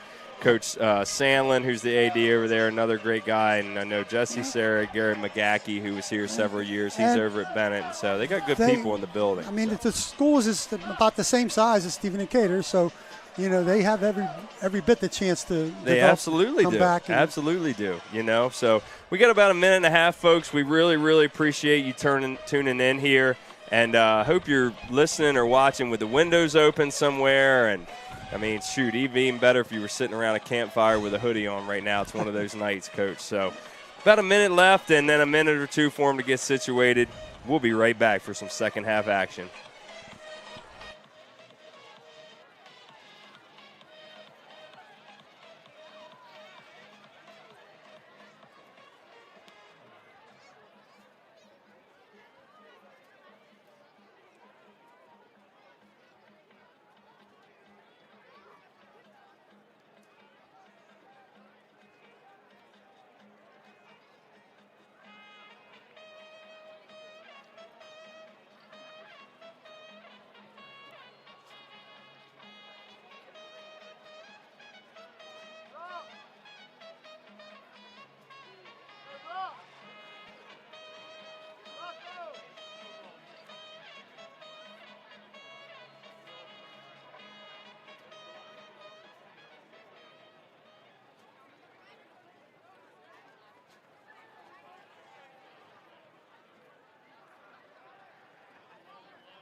All right, everybody. Looks like we're ready for kickoff here.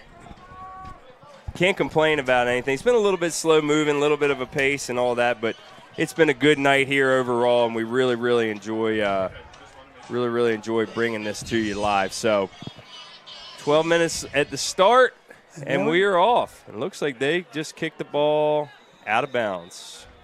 So the ball start on the 40. Is that I'm just double checking my rules here, Coach Russo. So yes. It should start on the 40-yard line, and I just got a cheeseburger handed to me. Man, that's a special visitor. Yeah, there you go. Boy, I like that. Coach Russo, you take over. I'm going to eat this burger real quick. You know, I think it might not be the 40 in high school. I think it's the 35 maybe. Okay. Yeah, it's the 35. Okay, 35. Yeah. All right, cool, yeah, cool. When you said 40, I know in the pros it is, but when in Coach Coleman's corner on Hawk Talk next week, episode 3, I'm going to ask him to actually bring me a rule book. That'd probably be a good idea. Bring me a rule book, you know, like because there are differences. If you're watching, I'm sorry I didn't read up on the rule book like I should. You know, I'm supposed to be doing that since I was 12. But all right, here we go. Looks like a handoff right away to Amari Manuel, and he's tackled for about a gain of 3. So, Coach Russo, I know it's just one play of the second half, but I mean, they're running right behind right up behind the guards in the center. You know, I like it. I like it. A little bit of smash mouth style. Right. Let's see if we can move the ball on the ground a little bit like we did in the first half. Yeah. And Alex A.M., I'm not even going to try and pronounce his last name from Bennett. He is a big man in the middle, playing tackle in the middle. So he's done quite a very good job. I bet he's got 9.5, 10 tackles either combined and solo. So good sized player. Good gain there. Yeah, good gainer there. You know, another run play. I mean, committed to it. So close to first down. Got third and short. No, actually they're claiming it's a first down. First down. Yeah, there you go. Nice 7-yard gain. Yeah, big 7-yard gain there. So, look, there's a lot of mouths to feed on this offense, Coach Russo. We talked about it with Coach Coleman, but a lot of unselfish players as well. So they want to spread it around, too, and make sure that their teammates are getting some love and some carries. So Coleman turns, throws a wide receiver screen over to Evan Copeland. Tackled from behind by number 18, first down, Malachi Harrison, but had a 13-yard gain and a first down. Nice play call there by Coach Croto and Coleman. That was 2. Yeah, Evan Copeland, the senior. Yep. All right, here we go. First down. Wide out screen, and look, first step. I mean, he catches the ball, turns, squares his shoulders, and he's moving forward. Coach Coleman says, you know, when they get possessed the ball, you know, they want to make sure they're moving forward. You know, no matter what. If it's a minimal gain, that's fine. But, you know, don't be too pretty or too cute and end up going backwards. Move forward. Make that first move quickly toward the end zone. That's right. Yep. So it's a 45-yard line in Clipper territory. Manuel in the backfield again with Coleman. Looks like he's adjust the play quite a bit. Looks like another small audible here. Hikes it, hands to Manuel again. He runs to the right. Hitting the backfield, but carries for about 5 or 6 yards. So, you know, what do they say? Yards after touch, right? That's the stat they keep like colleges. You know, how when guys are yards after contact. Yards after contact. So that was 5 yards there, and about 3 of them were after contact. Sure. And we see great players, you know, go from high school to college and don't quite make it, or college to the pros. And it's what are they doing after they're contacted? That's right. You know. That's right. So some guys just don't like the contact. So Manuel again. They got him. Oh, he got away. Shook a tackle, and he's off for 9 or 10-yard gain. Nice run. Wow. Keeps the feet moving. That's 4 or 5 carries there so far on the drive, and they're subbing him out. Boy, nice run. Nice. Looked like they had him for a loss or no gain. But had him at the line of scrimmage, kept his feet moving, got the first down. So Dorn subs in for Manuel after 3 or 4 good, productive runs. And we're getting deep into Bennett territory here. Ball on the 31-yard line, 9 minutes and 45 seconds to go in the third quarter. That's going to be procedure, I think. Here we go. Let's listen. Yep, full start. Saw a little motion at the center there. Yeah, so we're getting a little. Looks like the line tonight has been offensive line's been a little antsy when we get into Bennett territory. You know, we've had. I'm curious to see where the penalty flags have come from. I'm sure Coach isn't going to be too thrilled about the yardage on penalties tonight because it's starting to mount. It's heavy on the Decatur side. That's for sure. Starting to mount a little bit. All right, so that backs him up 5 yards on first down. Now we're going to throw. Snap to Coleman. Goes deep to the end zone. He's got two guys, and it lands directly in between Wise and Salido. Both of them were wide open. Both streaking wide open, and the ball somehow lands between both of them. Yep. Floated just a little bit out of Coleman's hands there. And so they'll go back and reset for second down and 15. Mm-hmm.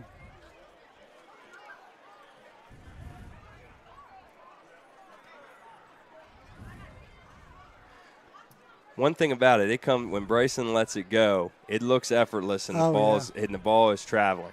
He has a great arm action on his throws. Yep.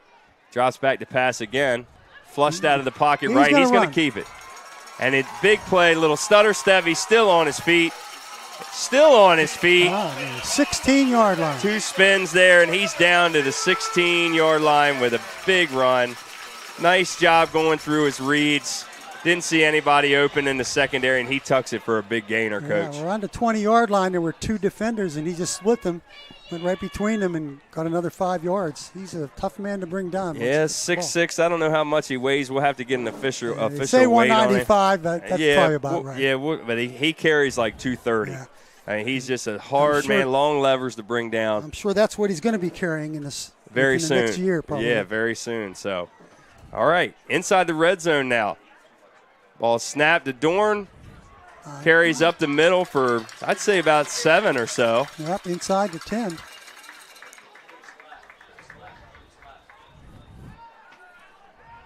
All right, second down and 2 to go. Short 2. Ball on the 8-yard line of James M. Bennett. And, boy, I tell you, if they can punch this in for 6 here. That's a big help. That's what we talked about. Little breathing room. Yep, you said it. You know, if you can get that 3-possession differential big there, difference. Eases up the burden a little bit on both sides of the football. So Coleman shifts Dorn just a hair to his right, snaps the football. Looks like he hands it to Dorn. Wide. No, you got him. Brought down in the background or backfield. Sorry. I think about a 2 or 3 yard loss there. Yep, that play, they got good penetration that time. And yeah, it looks like I was trying to see who was in on that tackle. It looks like number 54, Tyler Crabtree, senior for Bennett. He's been in on 2 or 3 tackles this drive, very active across the defensive line. Looks like he's lining up off of the right tackle. So now we have, what, 3rd and 6? Yeah, 3rd down and 6 on the 12. 6. And Seahawks. Manual in motion. Looks like a bad snap. Coleman picks it up. Throws right. Hits Salido. Inside the pylon. Touchdown, Stephen Decatur. That was a senior play there. The senior quarterback picks up that loose ball, doesn't lose his cool, rolls out and still makes the play. Yep, you definitely see the upperclassmen poise, and Salido and Wise never broke their routes even though the ball is on the ground. Now, they can't necessarily see that it was a bad snap. But, look, hey, Coleman with the baseball background, Coach. Baseball like background. Looked like a shortstop out there. Yes, he did. There you go. So Eastlac's up. Extra point is good. We get to talk about baseball. The Seahawks have and we've got a 3-score lead. And there's a replay. We see it. Beautiful pass and nice catch by Salido into the end zone. Right off. Hey, look, right on that sideline shoulder, Coach. Right you know, there. you in stride, sideline shoulder, nice and easy for Salido. And if Coach Martinick is listening, we're talking about baseball players being athletes again. Week 2 in the booth. Coach Martinick, eat it up, buddy. We'll be right back. Bank of Ocean City is proud to support Stephen Decatur High School Athletics with 6 convenient locations available. Stop stop by and see what a true community bank is all about. Let's go Seahawks.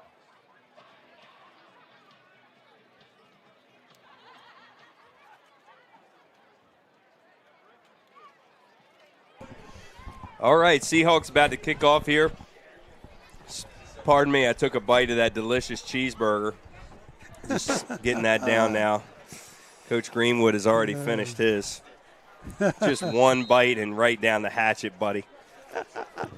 All right, so Brogan Eastlack off to see if he can get another touchback. And it's in the end zone again. It's in there. Coach Russo gets eyes on it. I'm looking through a blurry window towards the south end zone right now. So we are up 21-0 on a beautiful night here for football in Berlin, Maryland, America's coolest small town a few years ago. We hope you all are tuning in across. Well, Coach Russo said he and his grandchildren have watched games in San Francisco. In San Francisco. A couple, yep. During COVID, we were out. Well, it wasn't during COVID, but we were out there. Yeah, We had we put it on, and it came right through, and it was gotta love amazing. It. I mean, it really is a treat, and we enjoy it. You know, we talk about it, and we text a lot about it, and the Hawk Talk, and Coach Russo's now involved, and you know, it really brings a lot of excitement, and you know it does for the players. So, and just like that, good. It looks like Smith gets another carry, Coach. Another carry. Pretty good first down carry. Yeah. I tell you, their run game is going to beat some teams this year, Coach. I think they're much improved. They're much improved. Very much. Yeah, hats off to those guys. We love we look. We're here and we want to beat them, but when we see things in improvement like that, sure. I mean, you got to get a hats off to them. Yep. You know, they're really doing a wonderful job, and the Clippers are going to win some games this year, buddy. I can tell you. I agree. 2nd down and 6. Snap again. Hand off to Smith. Fights for every inch that he can get. Great football player. Be about 3rd and 5. Yep, so another 3rd down here. I tell you, one thing we have done, even though it was kind of choppy with rhythm and stuff, was we've kept Bennett out of 3rd and shorts. Right. You know, outside of that first drive, they were getting some chunk gains on us and stuff on 3rd down with runs, but it's really been, this 3rd and 4 now, but it's been 3rd and 7 or 8 most of the game. So. Yep. When they haven't been penalized, when Bennett hasn't got the benefit of Decatur's penalties, we've kept them in good position for us. All right, here we go. Smullen snaps. He's running right. Oh, he's in trouble. And just like that, Kareem Bolden immediately reads out that keep. They had Amari Manuel in on the tackle as well, Sully Acker. And that's about a 5 or 6 yard loss on 3rd down. Yes, he had no chance. He had no chance to get away. Actually, that's more like about a 13. I mean, no. Here's the replay, Coach. Take a look. So Smullen runs right, and immediately Kareem is right there. Yeah, it was okay. It was a good 7, 8 yards. Yeah, good job. It was.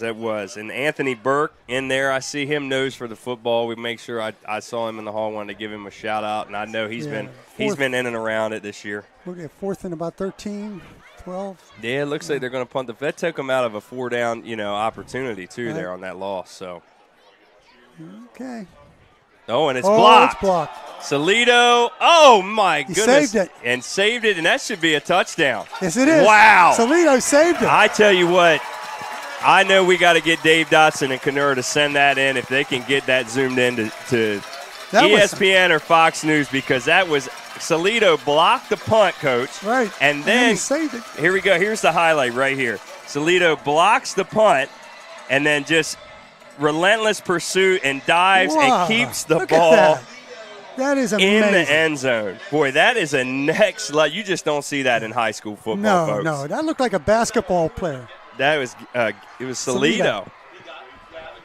Yeah. Salido blocked it, and he saved it. Blocked it and saved it. He did both. Yeah, blocked it and saved it. I couldn't tell who recovered it. I didn't see that. Sorry, there's a lot of chatter in the booth here, folks. So sorry for going off script. That was an impressive play, though. That is a top. And, boy, if you're sending film out to coaches across the country. Might want to send that to ESPN. Yeah, Sometimes they put high school plays on there. I know, that one might need to go. That was amazing. So now it's a 4-score game, 28-0 on the incredible athletic play by Gavin Salido. And 4.5 minutes or so left in the third quarter. We'll be right back, folks. Very impressive.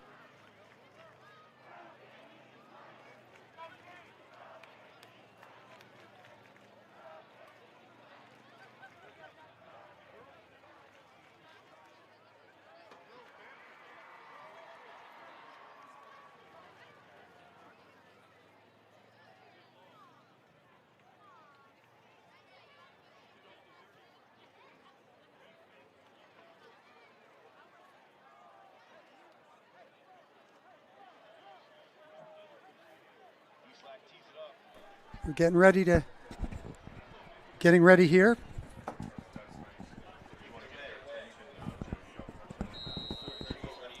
Eastlack will be teeing it up.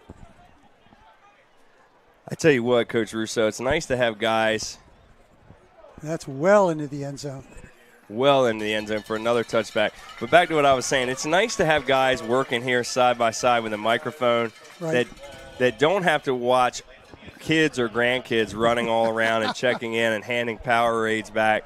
So I can just mute the thing and get handed over to you and Hughes, and I don't really have to sweat it. So yeah, I don't have any children around here right now. They're my closest ones that I have are about 300 miles away. There you go. So you're not having to necessarily stress about watching kids run by down on the concourse level like I am. So. If you hear me say, what a tackle by Kennedy Riley, she's done something wrong to her twin brother. Okay, we're at the 20 once more. Yeah. You know, that's as you play teams deeper in the season, and like you said, the weather gets bad. When you can pin guys on the 20 and save guys from getting hit on kick team, you know, your teammates are thanking Eastlack and company for that. They ran that.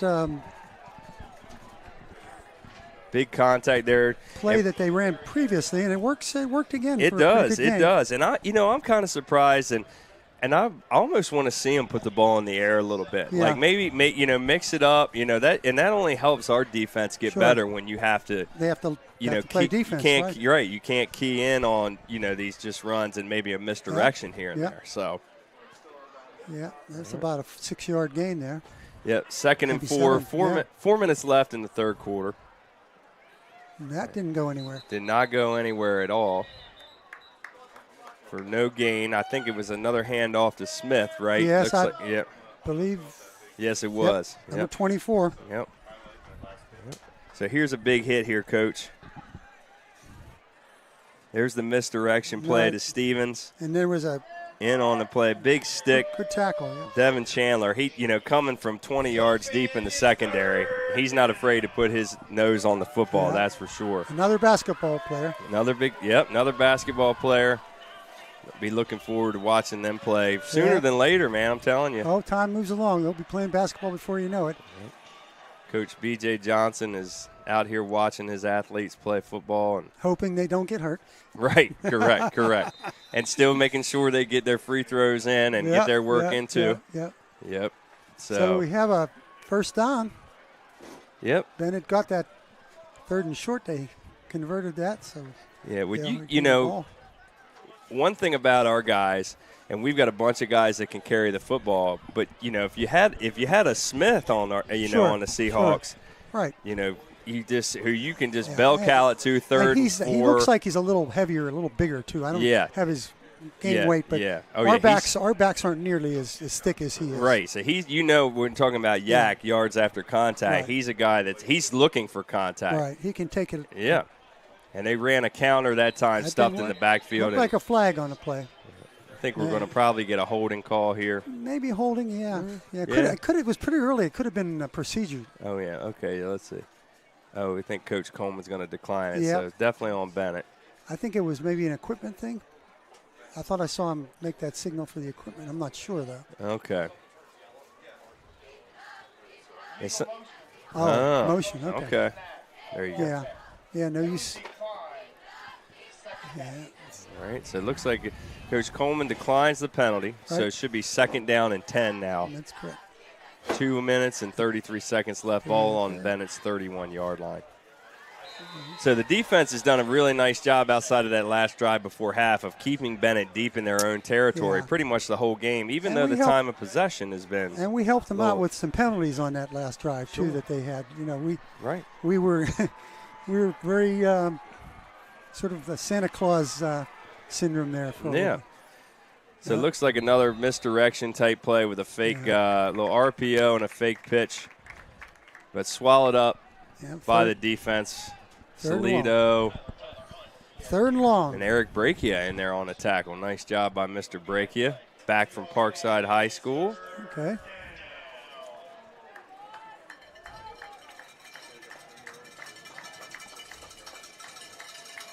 All right, so Dorn's lined up over on the east hash over there. So we've got one wide out, split right.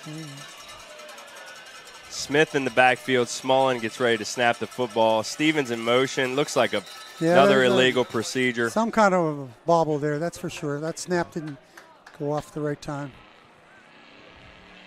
We'll see what the call is. It's probably against Bennett, excuse me. Yep. On the offense. 5 yards, third down. So a false start, that's going to move Bennett back 5 yards with about 1:30 left in the third quarter. But both lines have kind of been sloppy, Coach. I mean, not as crisp as both coaching staffs would like, that's for sure. I wouldn't say completely sloppy, but there have been some false starts and some those kind of mistakes that coaches aren't. I don't think they get as mad about a bad block or a hold as much as they are those procedures. If it's completely shutting down the rhythm of your offense, I think that's where the frustration level will start to mount. Mental mistakes. Yeah. Things that you just, you've been repping since the beginning of August. You assume everybody in the huddle knows what the snap count is. Yeah. And so if somebody jumps, it's a mental mistake. Absolutely. Absolutely. All right, so we've got a timeout on the field here. We thank you all so much for tuning in. As always, you're going to get a lot of endless thanks from us. We just appreciate you supporting the operation. We'll be right back in about a minute.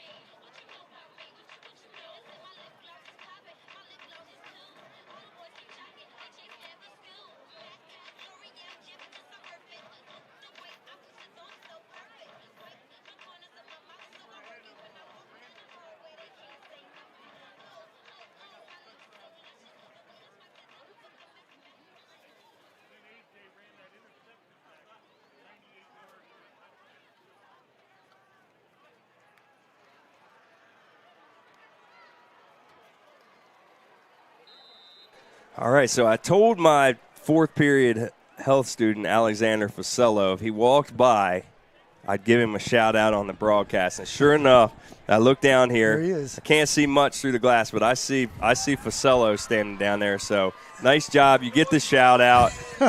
You still got to hand me your homework in on Monday, though, Alex. Okay. All right, here we go. Going deep to pass.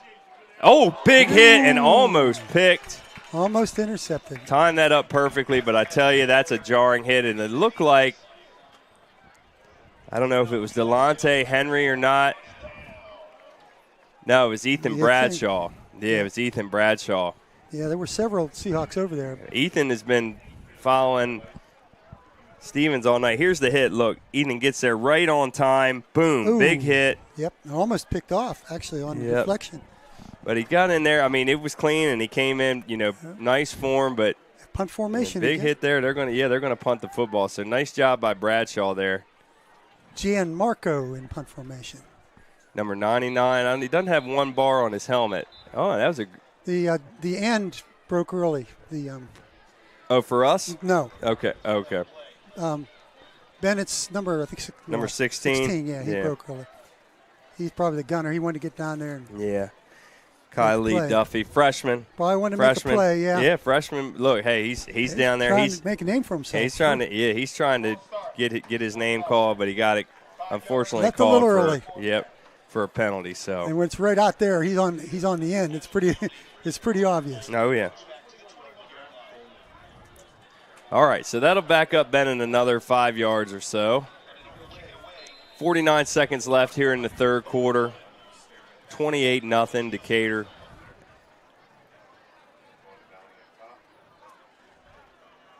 Ball snapped. Punt just got it away.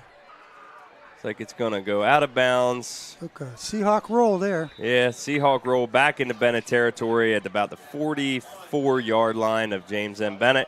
Net yards about 25 yards, I'd say. Yep. We're going to be right back 28-0 Stephen Decatur.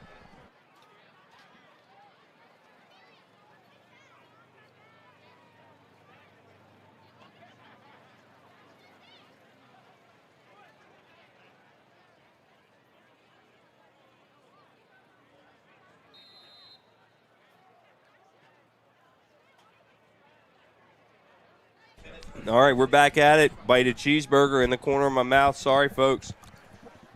My lovely wife wasn't home to make me dinner tonight, Mr. Russo. Oh, no. No, she was up in D.C. with our daughter today. Okay. Yep. No, I think she's listening. I think they're on the ride home, and I think she's listening. If she's listening, you better not be saying anything bad. I know. Actually, honey, actually, I've got dinner waiting for you. Sorry about that. So, anyway, yep.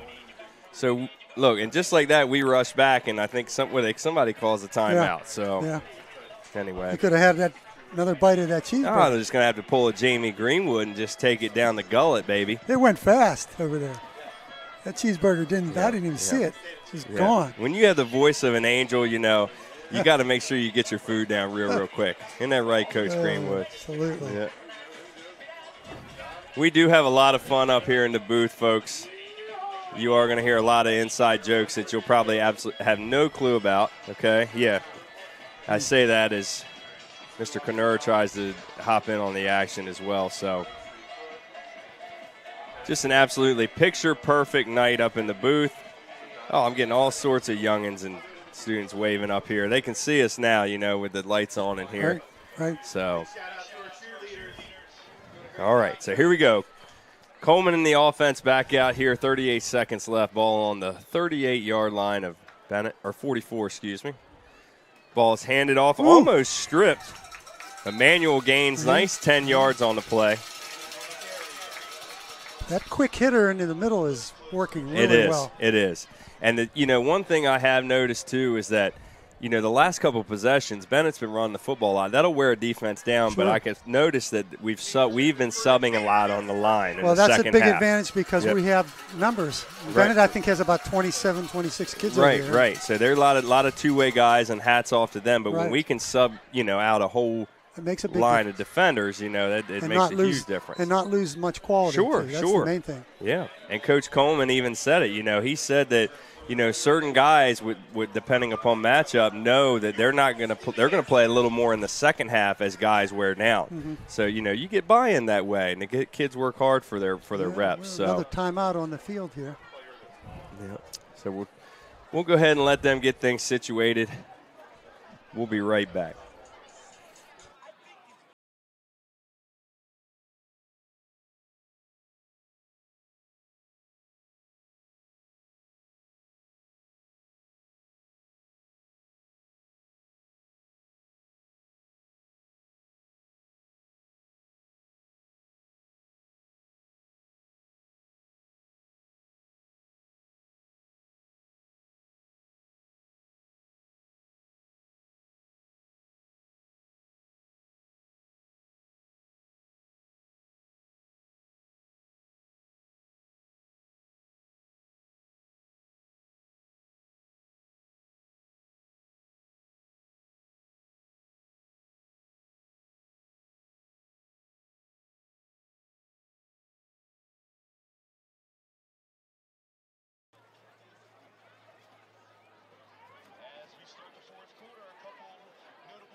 All right, we're going to hop on the score update train, Coach Russo. What you got for us here? Oh, boy. Well, it's Wycomico 19-13 over Queen Anne's in the fourth quarter. And North Carolina up 20-0 on Easton going into the fourth quarter, right? Okay. And we have, I think we also have a score with Kent Island over Colonel Richardson, 14-0. One of my favorite former students coming up here giving me some love. I haven't seen him in a long time. The oldest Sights. How you doing? Good to see you, sir. Back up from Florida. All right, I like it. Whoa. And a big touchdown pass. So Coleman hits Evan Copeland in the far corner of the end zone on a big play. And folks, I tell you, that is an absolute dagger. Yep. And a 34 depending upon the PAT, 35-0 lead. I'm telling you, you turn away for 2 seconds and they're going to hit you with some sort of play that fast and just one of the many amazing athletes they've got. High snap. Looks like another penalty called here. I'm sure there might have been some movement there. We'll see what the call is. Yeah, I don't know if Coach is going to. He's over here looking at Coach Coleman, so the official is over here looking to Adams. All right, let's see what they say. Oh, here's the highlight. Oh, I thought we had. Never mind. It was on. I think it was it's on Bennett. Yeah, so they'll likely decline. Oh, they're going to re-kick, I guess. All right. We'll wait for the snap here. It's up. And the kick is up and good, and they've called another penalty. Oh, good. And now it's getting a little out of hand here. Okay, so that's back-to-back encroachment calls on the defense on back-to-back PAT attempts. So this is an important point because the clock begins to run if it's 35-0. It does. So it does. Yep. It will change the outcome of the. So a little more emphasis on trying to get the kick blocked here. Yeah, nice. Way to pick up on that. I tell you what, they couldn't have hired a better guy to fill in for Hughes. Hughes, you're in trouble, buddy. I don't know. Use that word hired.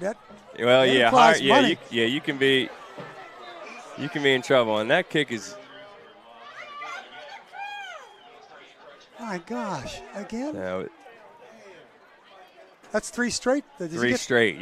Some kind of I don't know. It should be like a delay of game call maybe or something. This is Yeah, you get a bonus for 3 straight. Yeah. He's going to kick another one. Yeah, so he will have made 4 straight PAT attempts. My. Here in about maybe they're hoping 30 he'll get seconds. Tired and miss one. Or pick it up and run it. Just pick it up and run it for 2 here. Right. High snap. Kick is away and good. We like watching you kick, Brogan, but let's go ahead and get the old ball and chain moving here. Yeah. So 35-0, folks. This will be a running clock unless Bennett can go down and score here. For everybody out there watching, if the quarter does go quickly, the clock does not stop. I believe if there's an injury, it may stop. Right. If there's an injury. Yeah. It will stop for an injury. It'll stop for an injury, but outside of that, folks, it's going to tick away. So been a nice job. Not been as crisp as you want. You know, Bennett comes in, and there's probably a little bit in their game plan. Make it ugly. Try and take you out of it. Don't get in a rhythm. But they didn't want to get into a passing contest. Sure. Because that's how the score gets ugly. Yeah, absolutely. And these 1-2 minute possessions where you give the ball back to us. Right. And they did a good job of that, especially in the first half. Yeah, absolutely. And we talk a lot, you and I, about it. And the Eagles get to the Super Bowl, Phillies get to the World Series, and I'm still complaining about something. If you know me, Tyler Riley, I'm still finding something to complain about. But like my dad said, I'd rather win. He tells me, son, you'd rather win ugly than lose pretty. Absolutely. And play a beautiful game and lose, which you can take positives out of that too. But, sometimes winning ugly can build character. So we'll accept that. We'll accept it. So, all right, Eastlack back again. See if he can make it a perfect night here. Perfect season so far on his touchbacks. He hasn't hasn't anybody run one out yet, that's for sure. Yep. Eastlack drills it. Oh, that's a bomb. It's in the end zone again. I mean, that was halfway back. That was 5 yards back. Yep, and there's not a breath of air moving. Little breeze now, but nothing much. Oh, no, there's another penalty. There's a penalty. We have actually had a flag on the field. There is a barrage of flags being thrown here. Now, how can there be a penalty when there's a kick that goes through the end zone? There's no, really didn't see what was going on there. I don't know how there could be. Sure, but you're not blocking, obviously. No. That seemed it was pretty late too. Yep. The flag, it was. It was. I'm not really sure. We'll get a ruling here in a second. Tell you what, Coach, they're challenging us. We're really. I need a book of some kind here. We're in a little bit of trouble here, I think. Yeah. Personal foul on the return. Oh my! Half the distance to the goal. It must have been a block of some sort. Yeah, some sort of illegal block. After the play was over, yeah, it was maybe some, frustration. Sure. Mounting a little bit. We didn't see it. We were just watching, Eastlak's kick. Watching the ball flying through the end zone again. Yeah. Yeah. It's really special, folks. I know when you're watching football, you can take it for granted, but when you're looking at a kicker who's going to be kicking on TV at a very high level school here, real soon. So helpful to the team too. Sure. To not have to worry about No, you really know kick returns. Sure. Your kick team is having to withstand no blows whatsoever. Right. Bennett hands off again. They're going to stick with giving the ball to number 24, Jordan Smith. He's been a workhorse for them tonight. We're starting to get some guys in. I just saw look like Brian Chester, 10th grader, secondary player. He just checked in. Right. Yep. And I think Sirocco, he just checked in. He's in there at tackle. Big bodies. He's another 10th grade. Or no, he's a senior. Nick is a senior. He gets to play tonight. Yeah, getting in there, going to mix it up a little bit. Big shift on the line there. I think we got a new quarterback under center for Bennett, too. Look like Liam Nelson is under center for Bennett right now. What happened there? Going to get a ruling here. We got another penalty. Yeah. No. False start. My goodness. 5 yards. Repeat second down. 7 minutes left here, and there's a shot of the school looking up through the glass windows of the main walkway. All the way up to Route 50 and on motorcycles. Bike week this week. We have every shot you can have. It's pretty impressive. Very impressive. When you can, get a look around and you're getting the fans and getting, Jody Stigler, he's out there working with us and doing a great job, and we give him a lot of credit. So getting some guys in here to play now. Rolls right, throws, and it's caught. Complete. Nice tackle there. Coming up in on the play. Looked like that was Donovan Henry, I believe, on that tackle. Did a nice job. And that was a nice pass there by Liam Nelson, sophomore quarterback for the Clippers. He looked real comfortable rolling to his right. Got them out of the hole a little bit. They were back near the 5-yard line, and that helps them at least get some breathing room. When they threw the ball a little bit there at the end of the first half, it kind of was a wrinkle, and was giving us some challenges. I thought they may throw a little bit more in the second half. I think it was their game plan. They didn't want to get into a passing contest with us. Sure. They didn't want to do that, which is probably a good strategy. Yeah. And they did. Time of possession in that first half into the third quarter, the disparity was all to Bennett. So there's another handoff to Smith. Big gainer. First down, yardage. That was his longest run of the night, I'm sure. Yeah. He lowers his pad level, and Jordan Smith is all the way out to the 35. He's a lot to handle. He's been working our tackles. Yep. And we have some. He's at a workhorse night in tonight. There now too, I think. Yeah, absolutely. So that's loosening it up it's a good. little bit. Yeah, good for these guys to see face a back like that. He's looking to inflict pain upon you when he's carrying the football. A good coach knows he's got to coach up his second and third stringers too. It's important. Those players can be important later on or next year or Yeah, absolutely. Some untimely miscues from the line or creating some rhythm issues there for Bennett, and they'll work on to clean it up. Yep, and a sophomore quarterback. getting some experience. So we don't know if he's had any reps yet or not this year. But in front of a big crowd and in front of a rival, well, you know, it's not easy. He's looked fairly comfortable, and he recovered that botched snap pretty good there. So second down and 18, I believe. 5 minutes left to go in the game here on their Bennett's own 27-yard line. Liam drops back to throw. And I don't know if he held on to that or not. Okay, sorry.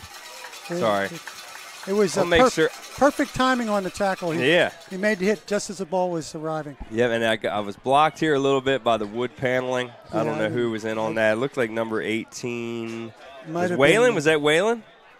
Oh, it would have been Waylon Hopgood in on there at the time. Let's take a look. That's another fellow that ran indoor track. Yep. So, that was Donovan Henry. Oh, okay. Yep. He timed that hit perfectly. And a great pass break up there by Donovan Henry. Yes, sir. Henry last name, bud. That's so. Yeah, it's nice to see those names continue to come through the school. Absolutely. All right, so 3rd and 18 now. Ball still on the 27-yard line. Nelson drops back, hit as he throws, and it falls incomplete. Hobgood over there around the football. Yeah. And that was a big hit coming off that left side from number 18. No, that was Cobb. Oh, no. Yeah, it was. Cobb, yeah. AJ. Yeah, he came through there like a bullet. He was really – the quarterback just barely got it away, and it looks like he got hurt a little bit too. Still down. Yeah, AJ came in and stuck him. AJ's got some closing speed, that's for sure. We see it on the base paths there in the spring. Yep. So we're going to go ahead, take a quick injury timeout here and step away for a second. 35-0, all Decatur.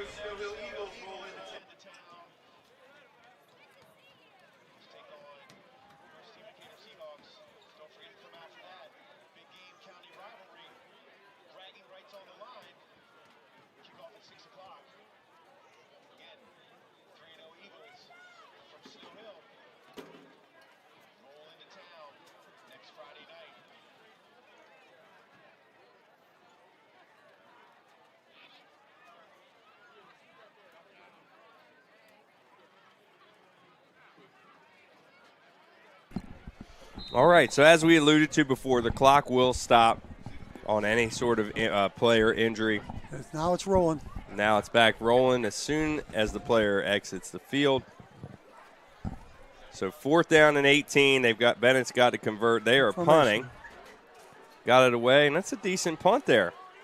Yep. Into Decatur territory. Picked up on the 31-yard line. Oh, if he can get to the outside. Zakari's got a block, gets one block. Oh, and another from Cobb. He's going all the way down and runs out of bounds. Inside the 40. Inside the 40-yard line. So nice job timing that up. He had Bennett fooled. Yeah. They thought he was just going to let it roll. He picks it up late. And he showed the speed because really a couple of Bennett tacklers had the angle on him, and he just kept running until he got wide. He did. So we got a little extracurricular going on here. You know, there's some frustration going around and such. We got a new quarterback for Decatur. Johnny Hobgood, younger brother of senior secondary player Waylon Hobgood. Yep. Johnny's a great kid. I know Coach Hughes talks about it all the time. It's going to be great to see him get some snaps here under center. Well, we have senior quarterbacks right now, so we need to think about the future. Absolutely. Yep, so Johnny, there's Mr. Hill. Happy as can be that his Packers are still 1-0, unlikely 1-0 after this weekend. And Jordan Love's got Mr. Hill smiling ear to ear. A little creepy there, but, Mr. Hill is our 9th grade vice principal. Well, being a wonderful being job. In charge of 9th graders will make you a little creepy. Yeah, absolutely. I taught those fellows for a few years. Sure, and we've got a great 9th grade class this year. I've got 90 wonderful freshmen in my health class. Oh, okay. So, yeah. So, minute 37 left, folks. Like we said, the game is going quick. And pretty soon you don't have to listen to me try and do play-by-play, but we enjoyed Coach Billings. Great job. He's there exiting the booth. Uh-oh. Uh-oh. We also have a personal foul on the Matching, a little extracurricular offsetting personal fouls there. You know, it gets out of hand. And they're going to kick it again. They're going to re-kick. So they might. They're down to 1:09 now already. That might be the last play of the game, Coach Russo. They might get one more kick here, maybe. That'd probably be it. Yeah, I think it will. So we appreciate everybody tuning in. And, you know, I've got one friend that says I do okay, Mr. Jason Parker. I don't know if he, is looking to get me taking bow hunting sometime this fall or what, but he's being really generous and giving me some props and use some props, Coach Russo. And Jason was an outstanding golfer here at Stephen Decatur High School way back in the day. I don't golf with him. I'll hunt with him. I don't golf with him. Yeah. Oh yeah. Well, he picked that snap on one bounce and still got it away. So it's going to be down near the 50. Yeah, near the 50. So they've done a nice job with their punt team, at least getting the ball away. They had Solito. Right. Athleticism showed off there on that one. Oh my goodness, that was some play. That was a play of the game, I think. Yep. I mean, overall, I enjoyed. That's just been the play of the decade. Spectacular. So I think they're going to try and get Hobgood one snap here. I think Coach Greenwood's looking out, and it looks like the clock's going to run out. Yeah, that's the way it goes. On Johnny Hobgood yet again. We'll make sure we'll get some snaps, and I hope it's at home. Folks, we really appreciate it. Coach Russo. Thank you. Thanks for coming up to the booth. It'll be us two again next week for my alma mater, Snow Hill, coming up. Looking forward to it. Looking forward to it. It's another program that's on the rise. They are. They've done a nice job, and their youth program is really taking off. They've got big numbers, and I always pull for them. So sorry, folks. Next week you're going to see me rooting for them a little bit to do well. Okay, maybe not win, but to do well. We'll accept that. That's a good one. Well, thank you again, and we always like to thank our wives, Kay Russo, Val Riley. Appreciate you letting us do this, and we appreciate everybody tuning in and all our sponsors. And so we're 2-0. Stephen Decatur Seahawks going into Snow Hill next week. Yep. All right, folks, have a great night. Be safe out there this weekend and enjoy the beautiful fall weather. We'll see you.